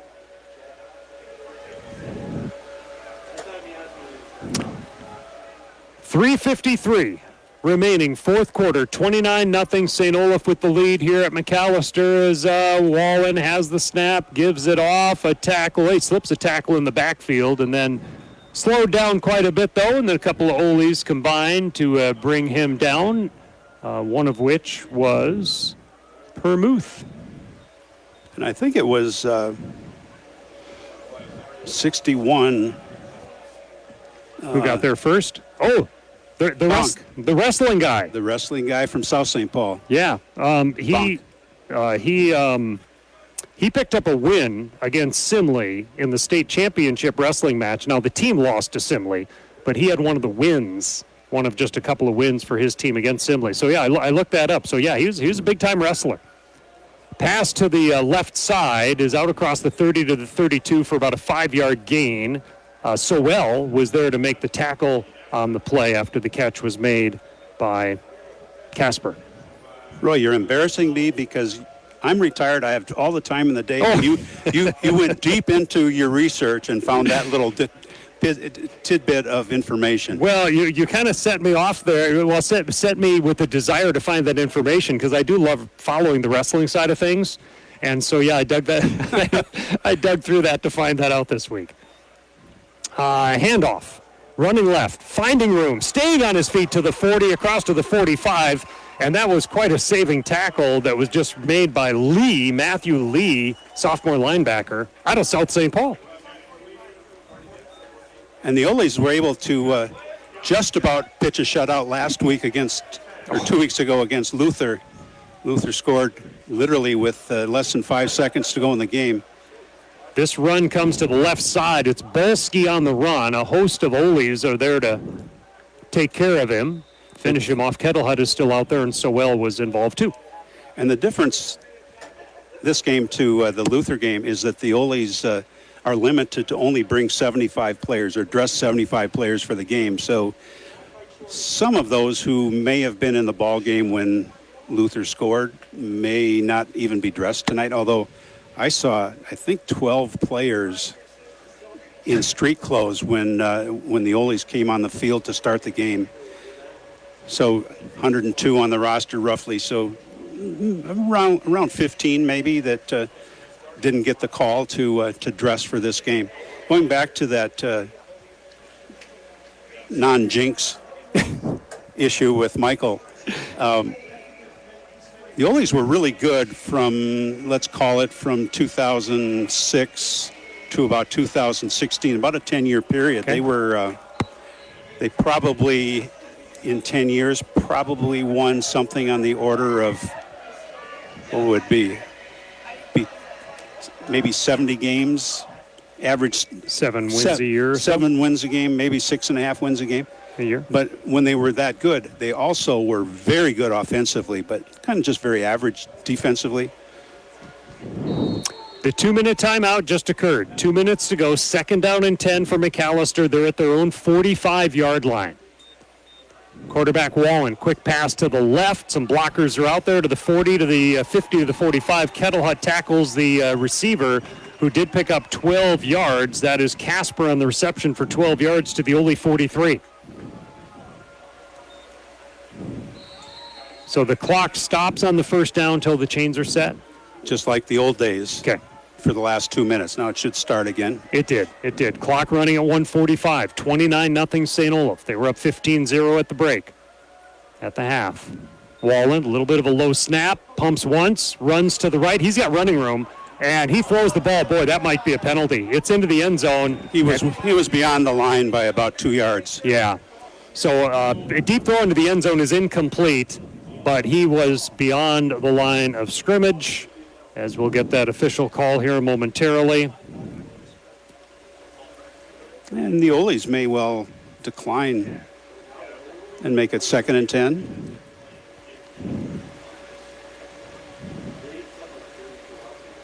The official, they call it, now they're calling it ineligible downfield. I think they had both going. They could have had ineligibles downfield, but I think they also had a quarterback throwing an illegal pass. All right, so they go with that. They tack on a 5-yard penalty. That backs them up to the Ole 47-yard line. 1:31 on the clock. 29-0 St. Olaf with the lead. Empty backfield. 3 receivers to the far side, right side of the formation. Low snap. Wallen is going to run this one. And he almost got the 5 yards back from the penalty. I think it's Kerber there on the tackle. Yes, it is. Josh Kerber's the freshman out of Johnston, Iowa. And a 5-yard pickup on the run. 1:13, 1:12, clock moving. Fourth quarter, 29-0 Oles. Empty backfield again for Macalester. And Wallen, the junior quarterback, steps up, looks, pumps once, on the run, and squished after about a 5-yard pickup as Vasquez gets to him. Jacob Vasquez, and I think senior out of Texas. I think squish was the right word. A 300-pounder landing right smack on the quarterback. 180 pounds for Mr. Wallen, and a timeout must have been taken by Macalester while I was looking at the sheets.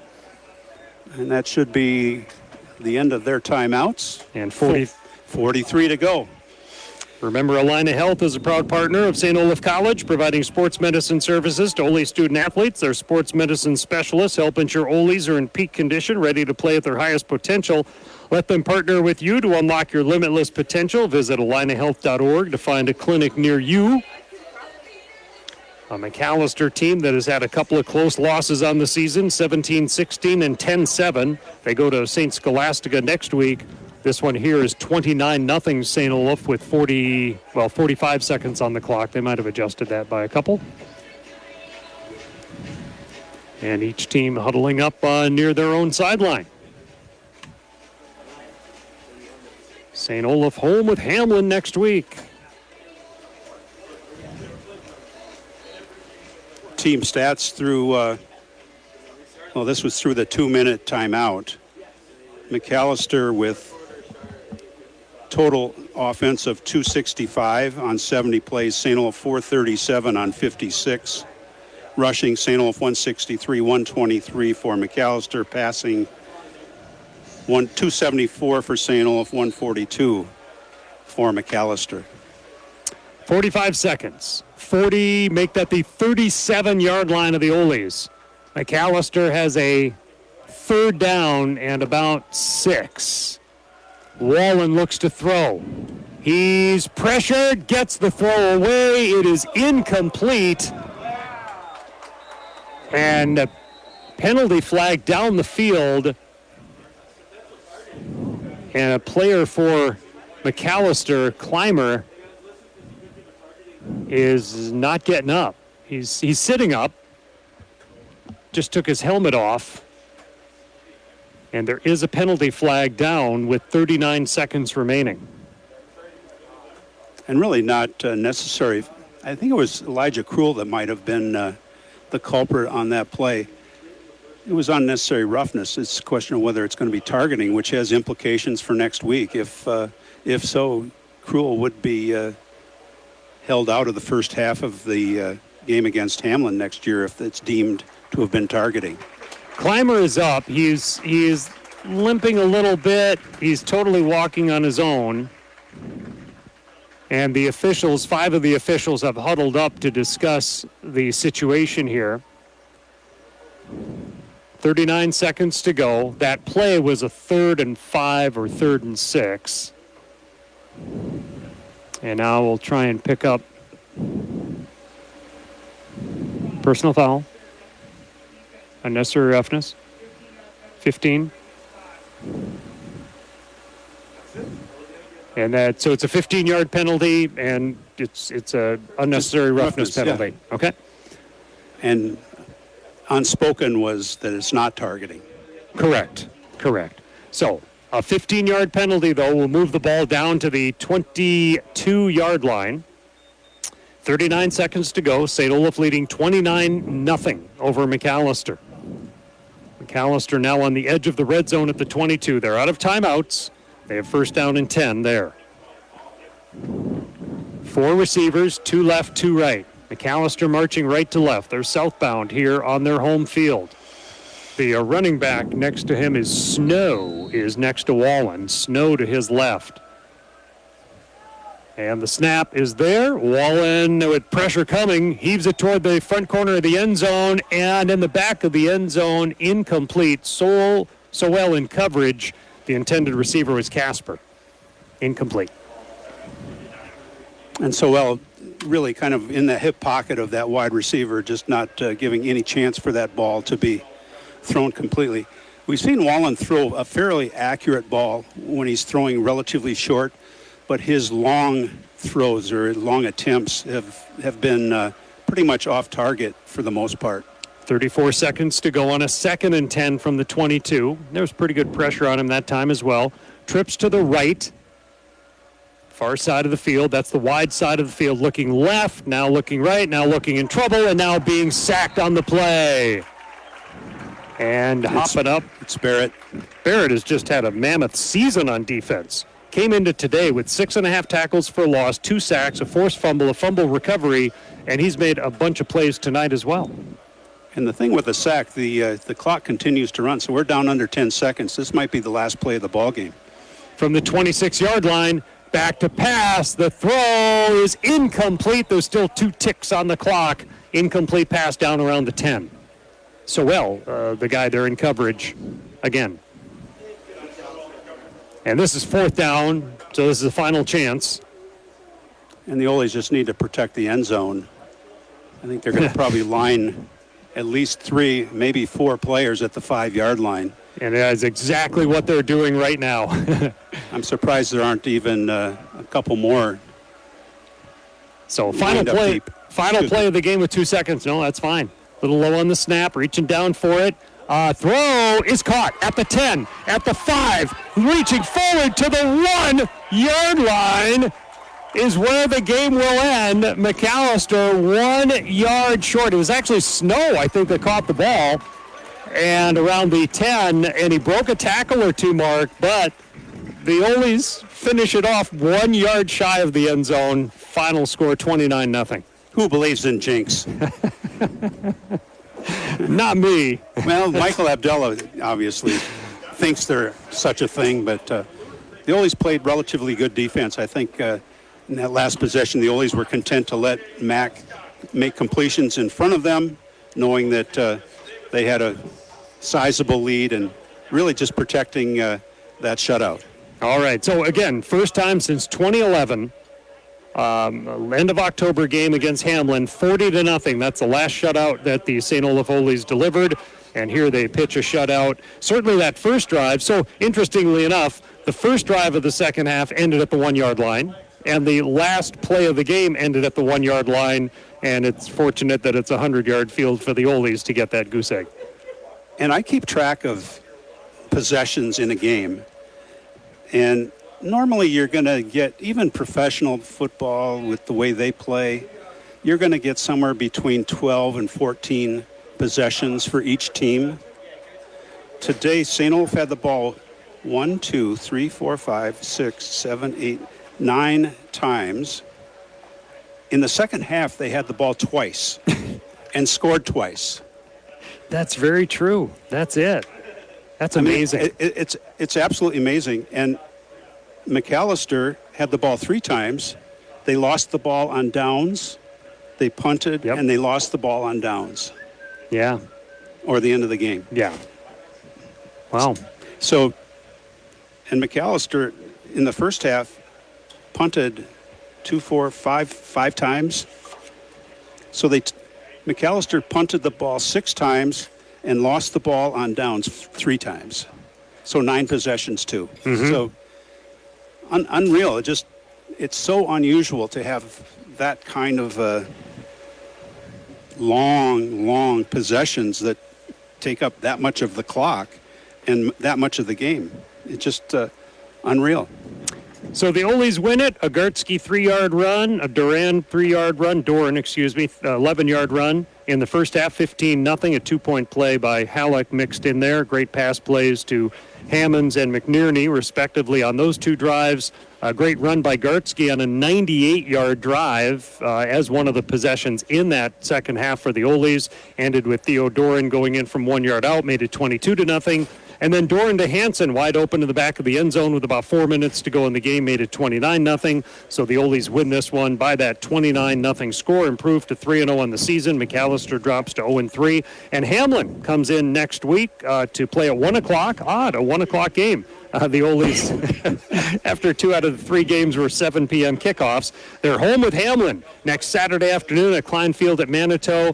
And just a quick capsule, what do we know about Hamlin this year? What do we remember about what they have back or what have you, Mark? Well, Hamlin really had their chances against Carleton. They throw the ball well. You probably remember Villanueva is their quarterback, is back from last year.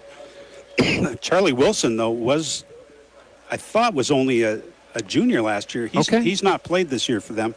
They found another wide receiver. They throw the ball fairly well. I think the Oles clearly would be favored, much like they were favored tonight, but they'll need to play a full 60 minutes. All right. Well, Mark, we'll see you next week then with that 1 o'clock game. St. Olaf will be at home with Hamlin next Saturday afternoon. Big thanks to Pete helping out with some of the technology side of things, and certainly Michael Abdullah with some trivia notes and statistics, and we love getting that information as well. 29-0, the Oles defeat Macalester tonight here at Macalester College. For Mark Gelly, I'm Roy Koenig. Thank you very much for listening to the Mighty 920 KDHL, Faribault, Minnesota, and good night from Macalester.